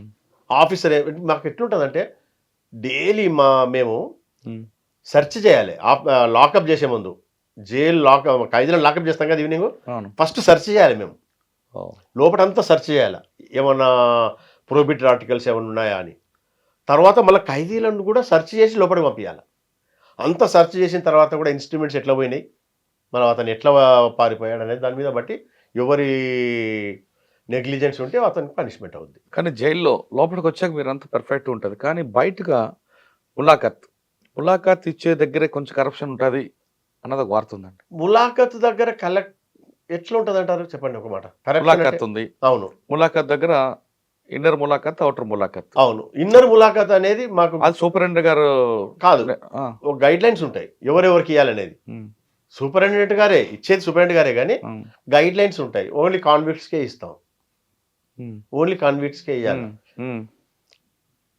కాన్విక్ట్స్నే ఇస్తాం. 100 ట్రయల్స్ జాల్ నుంచి మాట్లాడతారు. కానీ అన్న రైలు కూడా లోపలికి వస్తున్నారు కదా మరి కొంతమంది, అది సూపరింటెండెంట్ గారి డిస్కషన్ ఉంటుందా? ఆ డిస్క్రిప్షన్, సూపరింటెండెంట్ డిస్క్రిప్షన్ ఇప్పుడు కొంతమందికి ఇవ్వాలనుకుంటే ఇవ్వచ్చు సూపరింటెండెంట్. ఇంకొకటి ఏంటంటే మాకు వీక్లీ 2 అనేది ఉంటుంది. సూపరింటెండెంట్ థింగ్స్ ఫిట్ ఇంకోటి కూడా ఇంకో 2 కూడా ఎక్స్ట్రా ఇవ్వచ్చు. అది సూపరింటెండెంట్ డిస్క్రిప్షన్. అది కానీ ఎక్కువ మీ స్టాఫ్ అందరూ కూడా ములాఖాతుల దగ్గరే ఎక్కువగా పోస్ట్ కోసం ఇష్టపడతారు. వేరే గేట్ స్టాఫ్ అంటే ఇప్పుడు లోపల ఆఫీసర్స్ ఉంటారు, బయట ఒక గార్డింగ్ స్టాఫ్ ఉంటాడు. అట్లా అంతా మీరు అన్నంత ఏమి ఉండదు. బహుశా ఉండకుండా ఉండదని కూడా నేనేం చెప్పట్లేదు. బట్ ఏంటంటే ఇస్తేనే చెప్పి ఏమన్నా ఇస్తేనే ములాఖత్ ఇస్తాము అన్న ఇదైతే అంటే ఉండదు. ఒకప్పుడు, ఇప్పుడు కాదు, ఇప్పుడు అంతా ఆన్లైన్ అయిపోయింది అనుకోండి, ఇప్పుడు అంతా జరగట్లేదు కరప్షన్ కూడా. చర్లపల్లి జైల్లో మీరు ఎలా జరిపేవారండి కుటుంబాన్ని, పిల్లల్ని చదువు అంతా, అదొక బయట ప్రపంచం అది. చర్లపల్లి జైలు అంటే తనకు చాలా ఇష్టం అండి. ఇంకా వేరే జైల్స్లో ఉన్నప్పుడన్నా కొంచెం సేపు ఇంట్లో ఉండేవారు. ఆ చర్లపల్లి జైలు ఉన్నప్పుడు మొత్తం జైల్లోనే గడిపేవారు.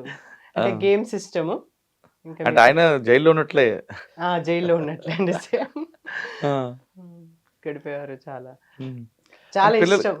అట్మాస్ఫియర్ కూడా బాగుంటుండే అవునవును. చర్లపల్లిలో. మళ్ళీ క్వార్టర్స్లో ఉండేవాళ్ళు కదా, వేరే పక్క ఫ్యామిలీస్ అంతా మంచిగా ఉండేవాళ్ళండి. అంటే సాధారణంగా వీళ్ళందరూ కూడా జైలు ఆఫీస్కి వెళ్ళిపోతారు కదమ్మా, మీకు జైలు క్వార్టర్స్ ఉన్నారు కాబట్టి. మల్లారెడ్డి గారు కాదు, మిగతా వాళ్ళకు ఫ్యామిలీస్ కూడా మీరందరూ కూర్చొని మాట్లాడుకొని మన పిల్లలకి ఎలా చదివించాలని ప్లాన్ చేసుకుంటారా, ఎవరిది నిర్ణయం మీద వాళ్ళకి వెళ్తుంటారా, ఎవరండి వేరే వాళ్ళు అంటున్నారు? మీ మిగతా క్వార్టర్స్ లో వాళ్ళతో మాట్లాడుకునే వాళ్ళం అండి. చాలా ఫ్యామిలీస్ చాలా ఉండేవాళ్ళు వాళ్ళు. అంటే వాళ్ళ పిల్లలు మా పిల్లలు ఇంచుమించు సేమ్ ఏజ్ ఉండేవాళ్ళు. అట్లా డిస్కస్ చేసేవాళ్ళం, మీకు మాట్లాడుకునే వాళ్ళం. ఒకటి ఏంటంటే చెర్లపల్లి జైల్లో నేను పనిచేసినప్పుడు మా బాబు ఒక్కడే ఉండేది మా దగ్గర. పెద్ద ఆయన చిన్న ఆయన? పెద్ద ఆయన, చిన్న ఆయన is always in the hostels. అతను మేము నల్గొండలో చేసేటప్పుడే నవోదయ వచ్చిందండి ఆయనకి. నవోదయలో అది plus రిటర్న్ అయింది టెస్ట్ బాబుకి రాసిచ్చాము. చాలా. అది చాలా ప్లస్ ఆ Plus బాబు లైఫ్ career కి. చేంజ్ అవ్వడానికి నవోదయ చాలా. యాక్చువల్గా అప్పుడు నవోదయాలో జాయిన్ చేయడం కూడా ఒక ఇది మాకు. ఒక అతను కాంట్రాక్టర్ ఉండే యాదగిరి అని, చనిపోయాడు పాపం. అతను ఎంబడిపడ్డాడు నాకు, సార్ చేయండి. అందరు అంటారు నువ్వు డబ్బుల కోసం చూసి గాడ చేపిస్తున్నావు. అది అడవిలో అప్పుడు ఉండేనండి, అలాగే ఉండేది. అడవిలో ఉండే. మేము పోయి చూసి పరిశాన్ అయినాం అసలు ఇంట్లో ఉంచాలని అని. కాకపోతే తర్వాత దాని గురించి తెలుసుకున్న తర్వాత ఆ ప్రిన్సిపల్ మాట్లాడిన తర్వాత ఇక బాగుందని అక్కడ జాయిన్ చేశాం. అక్కడ నుంచి ఇంకా అతను మొత్తం హాస్టలే. 10th వరకు నవోదయ, తర్వాత శ్రీ చైతన్య, ఇంకా ఆ తర్వాత మద్రాస్ ఐఐటి.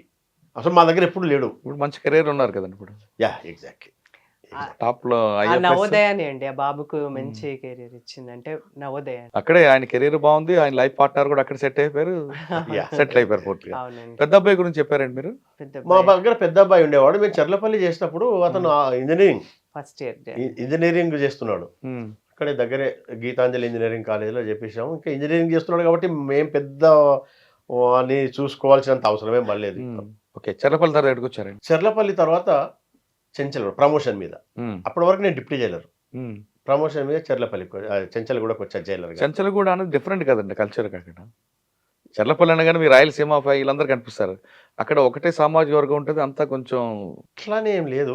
ఉమ్, ఒకే సామాజిక వర్గం అంటే మీరు ఏమనుకుంటున్నారు? అంటే మైండ్ సెట్ ఉన్న వాళ్ళు అక్కడ ఒక దగ్గర ఉంటారు కదా, వాళ్ళు నీట్నెస్ ఉంటుందని అదొక ఇక నీట్నెస్ అంటే కొంచెం అది పాత జైలు అండి, చాలా పాత జైలు కదా, మీకు తెలుసు కదా. అవును. చెంచల్గూడ జైలు చాలా వెరీ ఓల్డ్ జైలు కదా, ఇక దాని కన్స్ట్రక్షన్ అట్లా ఉండే. ఇప్పుడు బాగాయినాయి, ఇప్పుడు కొత్త బ్యారెక్స్ ఇప్పుడు అయినాయి, ఓకే ఇప్పుడు ఓకే. మీరు అదే వెళ్ళేసి మేము ఉన్నప్పుడు అట్లే ఉంటుండే కొంచెము. ఉమ్, ఇక అక్కడ ఏంటంటే సిబిఐ కోర్టు చెంచల్గూడకు వచ్చేది ఉమ్, ఆ టైంలో, ఏసీబీ కోర్టు ఏమో చర్లపల్లికి. చర్లపల్లికి. అవును. వీళ్ళంతా ఈ సిబిఐ కోర్టు వాళ్ళంతా నేను ఉన్నప్పుడే ఉండేవాళ్ళు. ఎవరెవరు ఉన్నారండి? ఫస్ట్ గాలి గాలి జనార్దన్ జనార్దన్ రెడ్డి, ఈయన ఫస్ట్ రామలింగరాజు అనుకుంటా. గాలి జనార్దన్ రామలింగరాజు రెడ్డి, గారు, తర్వాత అబ్బాయి రామలింగ అబ్బాయి కాదు, అబ్బాయి రాలే, ఆ, రామలింగరాజు వాళ్ళ తమ్ముడు వచ్చాడు. తమ్ముడు తమ్ముడు వాళ్ళ ఆడిటర్స్ వచ్చారు కొంతమంది. ఉమ్, తర్వాత వీళ్ళు గాలి జనార్దన్ గాలి జనార్దన్ రెడ్డి వాళ్ళు ఒక బ్యాచ్. ఇక చాలా మంది వచ్చారండి. ఇప్పుడు అప్పుడు ఐఏఎస్ ఆఫీసర్ బీపీ ఆచార్య అని ఉండే అతను, పేర్లు ఎంత గుర్తులేవు నాకు. జగన్ గారు. జగన్ అడ్మిషన్ అయితే నేనే తీసుకున్నాను. ఉమ్. వీళ్ళంతా ఉండేవాళ్ళు. అప్పుడు ఇక ఫాస్ట్గానే గడిచిపోయినాయి 4 సంవత్సరాలు అక్కడ. సరే, ఇటువంటి అంత బీబీఏపీలు ఉన్న టైంలో ప్రెజర్ ఎక్కువ ఉంటుంది మీకంటే. డెఫినెట్గా ఆ ప్రెజర్ ఎలా తీసుకున్నారండి మీరు? ప్రెషర్ వాళ్ళు తీసుకుంటారు, మా సూపరింటెండెంట్ తీసుకుంటాడు. మాకేం ఎవరండి అప్పుడు? సూపరింటెండెంట్, డిప్యూటీ సూపరింటెండెంట్, ఆ, అప్పుడు కేశవనాయుడు సూపరింటెండెంట్ ఉంటుండే, Hmm. KV Reddy deputy superintendent ఉంటుండే. కానీ ఎక్కువ ములాఖాతులు కావాలని రకరకాల ప్రెజర్ ఉంటుంది కదండి అక్కడ. ఒకటి ఎట్లుండే, అది ఏ ప్రెషర్ ఉన్నా సూపరింటెండెంట్కే ఉంటుంది. ఉమ్, మమ్మల్ని ఎవడు అడుగుతారు, నన్ను అడిగిన అనుకోండి, నాకు ఫోన్లు వచ్చేటివి మస్తుగా. ఫోన్లు వస్తే ఏమనేది సూపరింటెండెంట్ అడగండి, వాళ్ళతో కాదు అది వాళ్ళది, ఉమ్. నేను ఇవ్వలేను. సూపరింటెండెంట్ అడగబట్టి సూపరింటెండెంట్ ఆయన ఏం చెప్పుకున్నాడు. సార్, మీరు చెప్పిన పేర్లందరితో మీరు చూస్తారు కాబట్టి లోపల అవును, వాళ్ళ యాటిట్యూడ్ ఎలాగుండేదండి లోపల? ఇప్పుడు వాళ్ళకు స్పెషల్ క్లాస్ ఇచ్చారు, కోర్టు స్పెషల్ క్లాస్ ప్రిజనర్స్గా డిక్లేర్ చేసి వాళ్ళందరినీ ఒక్క దగ్గర పెట్టాము. ఒక్క దగ్గర అంటే ఒక గ్రౌండ్లో, అక్కడ డిఫరెంట్ బ్యారెక్స్ ఉంటాయి. ఆ బ్యారెక్లలో వాళ్ళని ఉంచేవాళ్ళు, బాగానే ఉండేవాళ్ళు. మేము వాళ్ళ రౌండ్కి వెళ్ళే వాళ్ళం, ఉమ్, షటిల్ ఆడేవాళ్ళు.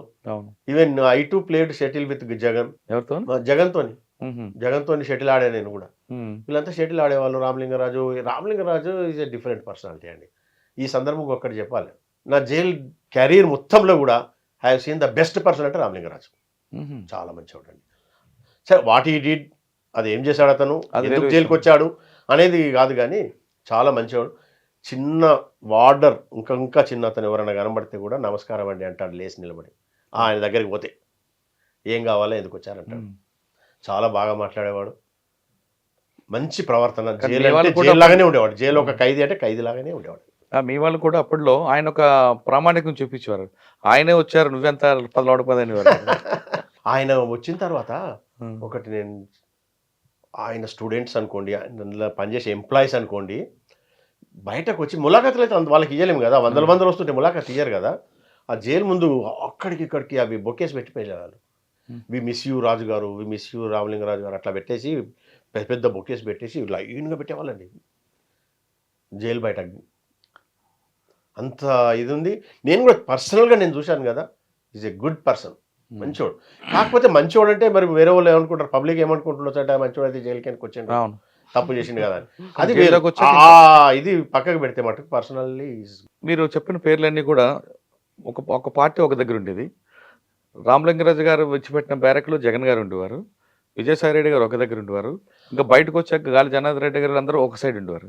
వీళ్ళందరూ కలుసుకునేవారండి డే టైంలో. ఏ చెట్టు కింద అక్కడ ఒక టెంపుల్ ఉంది, ఆంజనేయ స్వామి గుడి ఉంటుంది ఒకటి. గుడి ఉంది, ఆ గుడి దగ్గర కలుసుకునే వాళ్ళు. ఉమ్, కిచెన్ కూడా ఒకటే, ఉమ్, అక్కడ ఒక కిచెన్ పెట్టారు.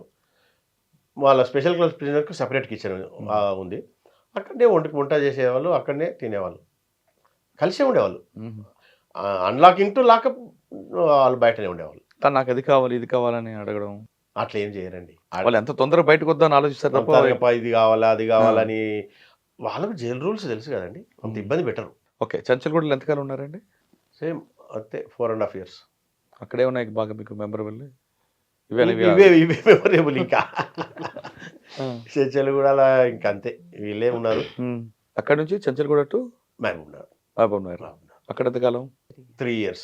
తర్వాత మహబూబ్ నగర్ నుంచి అప్పుడు ప్రమోషన్ మీద డిప్యూటీ సూపరింటెండెంట్గా ఆదిలాబాద్. అచ్చా, ఆ చివరికి వెళ్ళారా? ఆదిలాబాద్ అక్కడ ఎంతకాలం చేశారు? అక్కడ 3 ఇయర్స్ ఇక రిటైర్మెంట్ వరకు అక్కడే. కాకుంటే ఏమైందంటే రిటైర్మెంట్ కంటే ముందు ఒక 1 ఇయర్ ముందు నిజామాబాద్ జైలుకి నాకు ఓడి మీద పంపించారు, డిప్యుటేషన్ మీద పంపించారు. పోస్టింగ్ ఆదిలాబాదే, నిజామాబాద్లో పోస్టింగ్ పంపించారు. నిజామాబాద్కు 1 ఇయర్ నిజామాబాద్లో చేశాను. రిటైర్మెంట్ నిజామాబాద్లో అయినాను, ఆన్ పేపర్ ఆదిలాబాద్లో అయినట్టే. కానీ సార్ నిజామాబాద్, మహబూబ్ నగర్, ఆదిలాబాద్, సిద్దిపేట ఈ ప్రాంతంలో అంటే సెంట్రల్ జైలు మాట్లాడలేదు. ఓకే, ఈ మిగతా 4 జైల్లో మీకు బాగా నచ్చిన జైలు ఏంటి? నచ్చడం అంటే ఇది ఏఎస్ దేంట్లో అంటారు అంటే అంటే atmosphere జాగ్రఫికల్ అంటే అట్మాస్ఫియర్ లెవెల్ అంటే Atmosphere, లేదా నిజామాబాద్. ఖైదీల యొక్క యాటిట్యూడ్ కానీ. ఖైదీల యాటిట్యూడ్ అంటే ఆదిలాబాద్ అమాయకులు. ఓహో. కొంతమంది మహారాష్ట్ర నుంచి వచ్చిన వాళ్ళు కొంచెం ఇది ఉండేవాళ్ళు, కానీ మిగతా ఖైదీలు అమాయకులు అక్కడ ఆదిలాబాద్.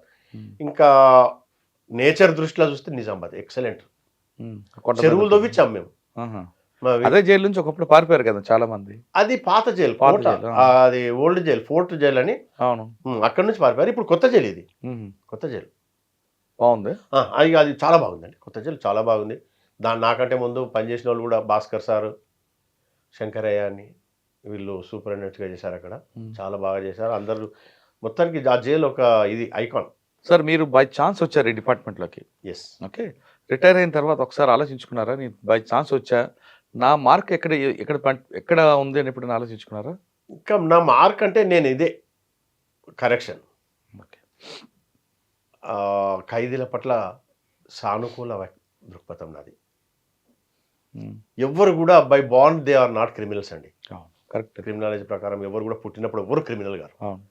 వాని పియర్ గ్రూప్ కావచ్చు, వాని లొకేషన్ వాడున్న ఏరియా కావచ్చు, ఫ్రెండ్స్, ఇవి కొన్ని. వాని ఇంకోటి పావర్టీ అండి, మెయిన్ పావర్టీ, అలవాట్లు, దురలవాట్లు, ఇవన్నీ ప్రొవోక్ చేసి ఉంటాయి. ఆ రకంగానే చూసేవాడిని, తీసుకొస్తారు అంతే తప్ప. ఆ రకంగానే చూసేవాడిని నేను. ఖైదీ బై బార్న్ క్రిమినల్ ఎవరు కారు కాబట్టి అందరినీ మంచిగానే చూసేవాడిని. వాళ్ళని మార్చాలని చాలా ప్రయత్నం చేశా, కొంతమందిని మార్చా కూడా. వాళ్ళు ఆ విధంగా మారిన వాళ్ళు ఎవరైనా మీకు ఎగ్జాక్ట్లీ. 2 ఖైదీలు, నేను మహబూబ్ చెంచల్ కూడా జైలు ఉండగా వాళ్ళు బాగా కబడ్డీ ఆడేవాళ్ళు. నాకు స్పోర్ట్స్ ఇంట్రెస్ట్ బాగా.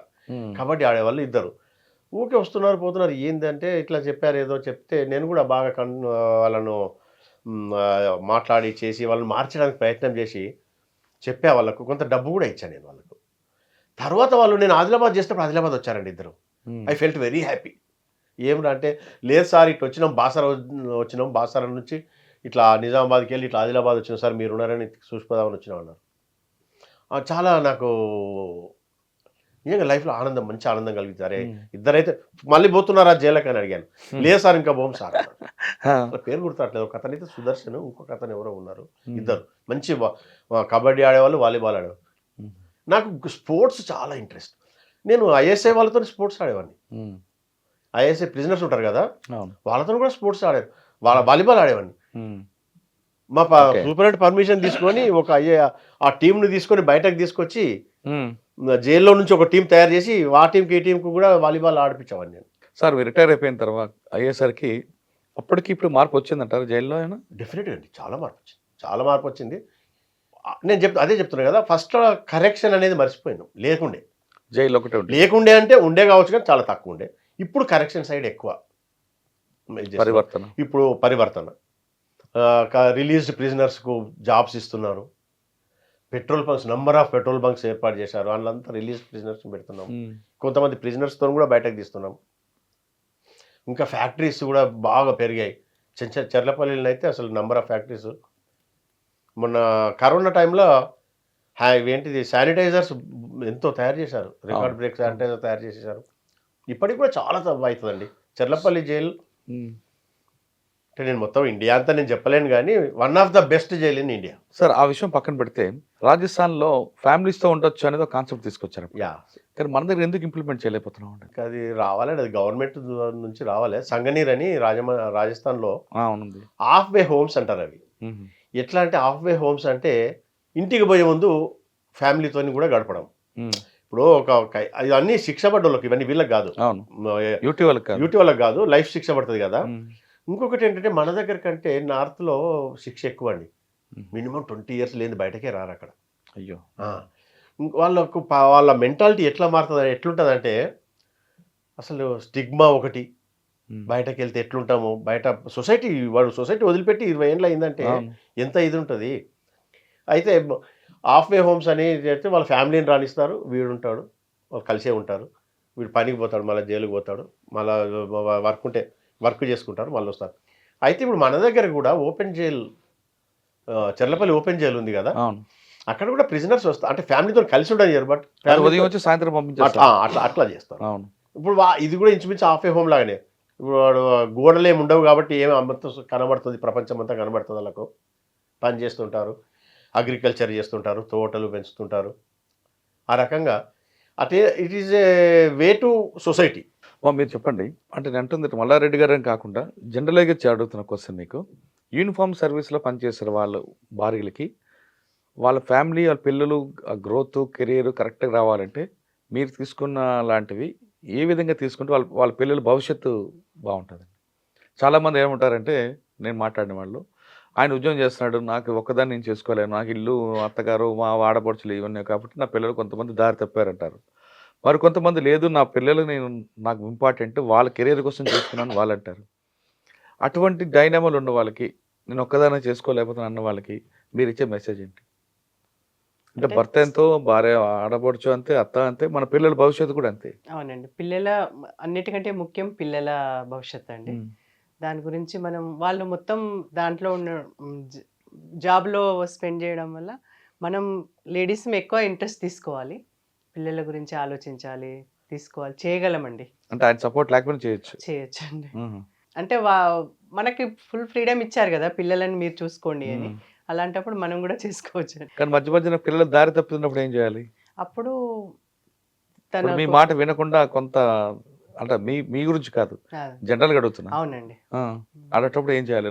నా భర్త మాట వినట్లేదు, పిల్లలు కూడా దారి తప్పారని కొంతమంది వదిలిపెడుతుంటారు. వదిలిపెట్టడం వల్ల ఇంకా ఎక్కువ నష్టం అయిపోతుంది కదండి. ప్రయత్నం చేసి చూడాలి. కానీ కొంతమంది అమ్మ దగ్గరే ఎక్కువ ఇష్టపడతారు కాబట్టి ఏ అమ్మ కూడా పిల్లలు చెడగొట్టాలనుకోదు. కానీ మరీ ముద్దు ఎక్కువ చేయడం వల్ల పిల్లలు పాడైపోతుంటారు. అవునండి. అటువంటి వాళ్ళ తల్లులకు ఇచ్చే మెసేజ్ ఏంటి? అంటే మనము ప్రేమ చేయాలి, ముద్దు చేయాలి, మళ్ళీ అదే టైంలో మనం వాళ్ళకి పనిష్మెంట్ కూడా ఇవ్వాలండి. దారి తప్పుతున్నప్పుడు అమ్మ రోలే ఎక్కువ ఉండాలని నా ఉద్దేశం అండి. సాధారణ పిల్లలకి తల్లులు పనిష్మెంట్లు 2-3 రకాలు ఉంటాయండి. ముందు వద్దు అని చెప్తారు నోటితో, అక్కడికి వినపోతే చేత్తో చెప్తారు, అక్కడికి వినపోతే ఆయన చెప్పినట్లుగా చెప్తారు, ఇంకా దాటిపోయి ఉంటారు కొంతమంది. ఇంకా అంటే పీక్ స్టేజ్కి వెళ్ళిపోతారు వాళ్ళు. అప్పుడు తల్లులు ఆ పిల్లలతో మాట్లాడకుండా, ఆ పిల్లల ముందు అన్నం తినకుండా వాళ్ళకి వాళ్ళే పనిష్మెంట్ ఇచ్చుకుంటారు తల్లులు. ఆ విధంగా వాళ్ళ మార్పు వస్తుందేమో అని. ఈ 4 మీరు ఏది చేస్తారు? నేను పనిష్మెంట్ ఇస్తాను. మీరు తీసుకోరు? అంటే మనం తీసుకోవడం వల్ల వాళ్ళు మారుతారని నాకైతే అనిపించదండి. ఇంకా మొండి తయారైపోతారేమో. అంటే మీరు పనిష్మెంట్ ఇచ్చేవారా? ఏ విధంగా ఇచ్చేవారండి? అంటే ఇప్పుడు వాళ్ళు చెప్తే వినరు కదండి. ఫ్రెండ్స్తో మా పెద్ద బాబు ఏం చేసేవాడు, ఇంజనీరింగ్ అప్పుడు చెర్లపల్లి జైల్లో ఉండేవాళ్ళమండి. బైక్లో వెళ్ళేవాడు, ఎక్కువ ఫ్రెండ్స్తో స్పెండ్ చేయడం, అట్లా చేయడం చేస్తాను. నేను బైక్ ఇచ్చేదాన్ని కాదండి, అలా చేస్తుంటాను. చిన్న అబ్బాయి మొత్తం హాస్టల్ అండి, అతను నవోదయ. అవునండి. పెద్ద బాబు కూడా చాలా చెర్లపల్లి జైల్లో తనకు ఫ్రెండ్స్ కూడా చాలా తన ఏజ్ వాళ్ళు ఉండేవాళ్ళు, మంచి స్పెండ్ చేసేవాడు, బాగా స్టడీలో కూడా. మనం ఒక ప్యాషన్ గా తీసుకొని పెంచితే పిల్లలు చక్కగా వెళ్తారండి. ప్రయత్నం చేయాలి, దేనికైనా కష్టపడింది రాదండి. చాలా పిల్లలు ఈ విధంగా వస్తారా మీరు గెస్ట్ చేసుకున్నారా, ముందే ఊహించుకున్నారా? అవునండి, చేసుకున్నాను. అంటే బాబు ఐఐటికి వెళ్ళారు, ఈ సివిల్స్కి వెళ్తారని మేము అనుకోలేదండి. ఐఐటికి దానికి వెళ్ళారు, జాబ్లో జాయిన్ అయ్యారు చెన్నైలో. మేము వెళ్ళేసి వచ్చాము ఆయన కాన్వకేషన్కి, జాబ్ దానికి. తర్వాత 1 monthకే మళ్ళీ వచ్చాడండి. ఏమంటే నాకు సివిల్స్ ఇంట్రెస్ట్ ఉంది, నేను సివిల్స్ అక్కడ ఉండి చేయలేను, జాబ్ చేసుకుంటా, నేను ప్రిపేర్ అవుతాను అని చెప్పారండి. ఇక్కడ మా కజిన్ ఒక ఆమె ఉంది అండి, దీపికా రెడ్డి అని, ఐఏఎస్ అకాడమీ కోచింగ్ ఇస్తుంది. తన దగ్గర తీసుకున్నాడు గైడ్ లైన్స్, తీసుకొని ఢిల్లీ వెళ్ళారండి. ఢిల్లీలో కోచింగ్ తీసుకున్నారు, వాజీరామ్ అండ్ రవి దాంట్లో. తర్వాత వచ్చి నేను అమ్మాయిని పెళ్లి చేసుకుంటా అనగా మీరు వెనక ముందు ఆలోచించుకుంటూ వేస్తున్నారట? అవునండి. ఎందుకు అంటే పిల్లలకి మేము అట్లా ఫ్రీడమ్ ఇచ్చేవాళ్ళం. పెద్ద బాబుకైనా అంతే, చిన్న బాబుకైనా వాళ్ళకి ఇష్టం ఉన్న వాళ్ళనే చేయాలి, వాళ్ళ ఇంట్రెస్ట్ ఉండాలి కదండి. లైఫ్ పార్ట్నర్ను తీసుకోవడం అనేది అసలు మేము ఆలోచన చేయలేదు అసలు.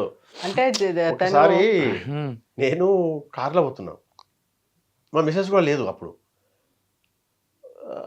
నేనే వాళ్ళతో దిశ అయిపోయింది, జాబ్ వచ్చింది. మరి అందరు అడుగుతూ ఉన్నారు, నన్ను సంబంధాలు అడుగుతూ ఉన్నారు. ఏంట్రా అంటే శ్వేత అని ఆమె మాకు ముందు నుంచి తెలుసు. ఆమె మేము ఢిల్లీ పోయినప్పుడు వెళ్ళి చూస్తుంటే, ఒకసారి హైదరాబాద్లో వచ్చినప్పుడు కూడా ఈమెనే మా మిస్సెస్ దగ్గరుండి ఎగ్జామ్స్కి తీసుకుపోయింది ఆమె. కానీ మేము ఈ దృష్టితో చూడలేదు, మాకు తెలియదు కూడా, ఫ్రెండ్స్ అంతే, ఫ్రెండ్స్ లాగా ఉండేది. అప్పుడు అడిగాడు నన్ను, శ్వేత మీద నీ అభిప్రాయం ఏంది నాన్న అన్నాడు. మంచి అమ్మాయి రా అన్నాను. అప్పుడే కొంచెం నాకు స్ట్రైక్ అయింది. నేను డైరెక్ట్ అడిగా, ఏంటి ఏమన్నా ప్రేమించుకుంటున్నారా, పెళ్లి చేసుకున్నారా? అవును అన్నాడు. ఓకే గోహెడ్, అసలు ఒక్క నిమిషం ఆలోచించాలి, గోహెడ్ అన్నాడు. ఇంటికి వచ్చి ఈమె కూడా చెప్పాను, ఇట్లా అన్నాను అంటే మంచిగా అన్నావు అన్నది. అందుకే పిల్లలకు చాలా ఫ్రీడమ్ ఇచ్చామండి. పెద్ద అబ్బాయి కూడా ఇన్ అమెరికా, అతను సాఫ్ట్వేర్ ఇంజనీర్, అభిషేక్ రెడ్డి అతని పేరు. నాకు ఒకటి ఏంటంటే, నేను ఈ సందర్భంగా ఒక్కటి చెప్పదలుచుకున్నాను, thanks to my department. Because of the department నా పిల్లల్ని మంచిగా చదివించాను. లేకుంటే ఊర్లో ఇంకా మంచి జీవితం గడిపేవానో, ఏం చేసేవానో, రాజకీయంగా ఇంకేం పైకి పోయేవానో, ఇంకేమయ్యేవానో తెలియదు. కానీ తలరాత ఏమిట్లుండేదో తెలియదు. కానీ మా పిల్లలకు మాత్రం మంచి లైఫ్ మంచి క్యారియర్ ఇవ్వలేకపోతుంటే, చదువుకోవడానికి ఎక్కడో రూమ్ తీసుకొని కిరాయి తీసుకొని ఉండడానికంటే చాలా మంచి చదివించడం వాళ్ళను. వాళ్ళు సిస్టమేటిక్ లైఫ్ అనేది ఆ డిపార్ట్మెంట్ చేయగానే వచ్చిందండి. ఎగ్జాక్ట్లీ మా పిల్లలకి మాకు మా పిల్లలకి అంటే మేము బతకడం కూడా ఆ డిపార్ట్మెంట్ చేయగానే కదండి. అంతే ప్రశాంతంగా బతికినాం.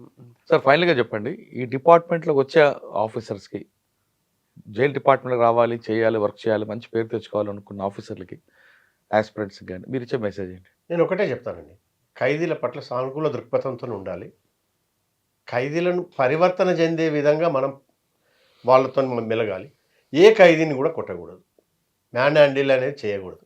ఎట్టి పరిస్థితుల్లో కొట్టకుండా వాళ్ళకు మనతో అయినంత వరకు చదువు చెప్పియడం కానీ, వాళ్ళు మార్చడం కానీ అవి చేసుకుంటూ, వాళ్ళకి సౌకర్యాలు కూడా మన పరిమితిలో వాళ్ళకు మంచి సౌకర్యాలు కల్పించి వాళ్ళు మళ్ళీ జైలుకు రాకుండా. నేను ఈ సందర్భం ఒక్కటి చెప్తాను. నేను ఆదిలాబాద్, నిజామాబాద్ 2 జిల్లాల్లో సూపరింటెండెంట్గా చేశాను. వచ్చే ముందు నేను జైల్లో ఒక స్లోగన్ రాపించాను. ఇప్పుడు లోపల నుంచి బయటకు వచ్చేటప్పుడు గేట్ ఉంటుంది కదండి, గేట్ల పైన మిత్రమా మళ్ళీ రాకు సుమ. ఇక్కడ నిజామాబాద్లో, ఆదిలాబాద్లో మిత్రమా మళ్ళీ రాకు సుమ అని రాపించాను. అదే దాన్ని ఫాలో కావాలి మనం. ఇంకా వాళ్ళు మళ్ళీ రాకుండా చేయడం, కనీసం కొంతమంది ఖైదీలను మార్చినా మన జాబ్ సార్థకం అయిపోతుందండి. మంచి ఉద్యోగం అండి, మంచి జైలు డిపార్ట్మెంట్, మంచి డిపార్ట్మెంటు మన దగ్గర. ముఖ్యంగా తెలంగాణలో ఇప్పుడు తెలంగాణ రైజింగ్ అంటున్నారు కదా, జైలు డిపార్ట్మెంట్ కూడా అంతే రైజింగ్ అండి, మంచి డిపార్ట్మెంట్.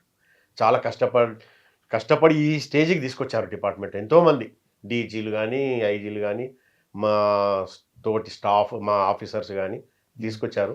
మంచి అందరు రావచ్చు, జైలు డిపార్ట్మెంట్కి జాబ్ చేయొచ్చు, మంచి ఎంజాయ్ చేయొచ్చు.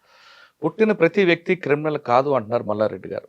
పరిస్థితి ప్రభావంతోనూ ఏదో రకంగా క్రిమినల్గా మారుతారు కాబట్టి అటువంటి వాళ్ళ పట్ల సానుభూతి వ్యవహరించండి అని చెప్తున్నారు మల్లారెడ్డి గారు. వచ్చిన వాళ్ళని దురుసుగా ప్రవర్తించకుండా జైలు డిపార్ట్మెంట్ని పరివర్తన చెందిన డిపార్ట్మెంట్గా మారిస్తే ఖచ్చితంగా మీ అందరికీ మంచి పేరు ఉంటుంది, మీ కుటుంబానికి మంచి జరుగుతుంది అంటూ మల్లారెడ్డి గారు చెప్తున్నారు. ఇక పిల్లల్ని పెంపడం అనేది ఒక స్టైల్గా, ఒక ప్యాషన్గా పెంచుకుంటే ఖచ్చితంగా యూనిఫామ్ సర్వీస్లో ఉన్న వాళ్ళ ఫ్యామిలీస్ అందరూ కూడా పిల్లలు మంచి భవిష్యత్తు ఉంటుందంటూ సుశీలమ్మ చెప్తున్నారు. వాళ్ళిద్దరూ ఇతను జాబ్ చేస్తున్నా ఆవిడ మాత్రం ఇంకొక జాబ్ చేస్తూ ఇక్కడ ఏ డిస్టర్బెన్స్ లేకుండా చేపట్టి వాళ్ళిద్దరు పిల్లలు ఈరోజు మంచి సక్సెస్ రేట్లో స్టాండర్డ్ అయి ఉన్నారు. ఇది ఈ వారం మల్లారెడ్డి గారితో, సుశీలమ్మ గారితో ఎక్స్క్లూజివ్ ఇంటర్వ్యూ. వచ్చే వారం మరో గెస్ట్తో మళ్ళీ కలుద్దాం. అందరికీ నమస్తే sir. Thank you very much. And for more videos, Please subscribe to iDream. Please subscribe to iDream. Please subscribe iDream. And please subscribe to iDream. For more videos, subscribe to iDream. please like, share and subscribe to the channel. Congratulations, iDream. Subscribe to iDream. Subscribe to iDream. So subscribe to iDream Media. iDream ki iDream team andarki huge congratulations. Please subscribe iDream Media. Please subscribe to iDream. Subscribe iDream. Please subscribe to iDream.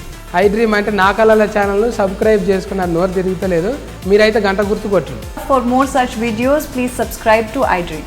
Subscribe to iDream. Please subscribe to iDream. Please subscribe iDream Media. Please do subscribe to iDream. Please subscribe to iDream Media. For best entertainment and information, please subscribe iDream. And don't forget to subscribe to iDream.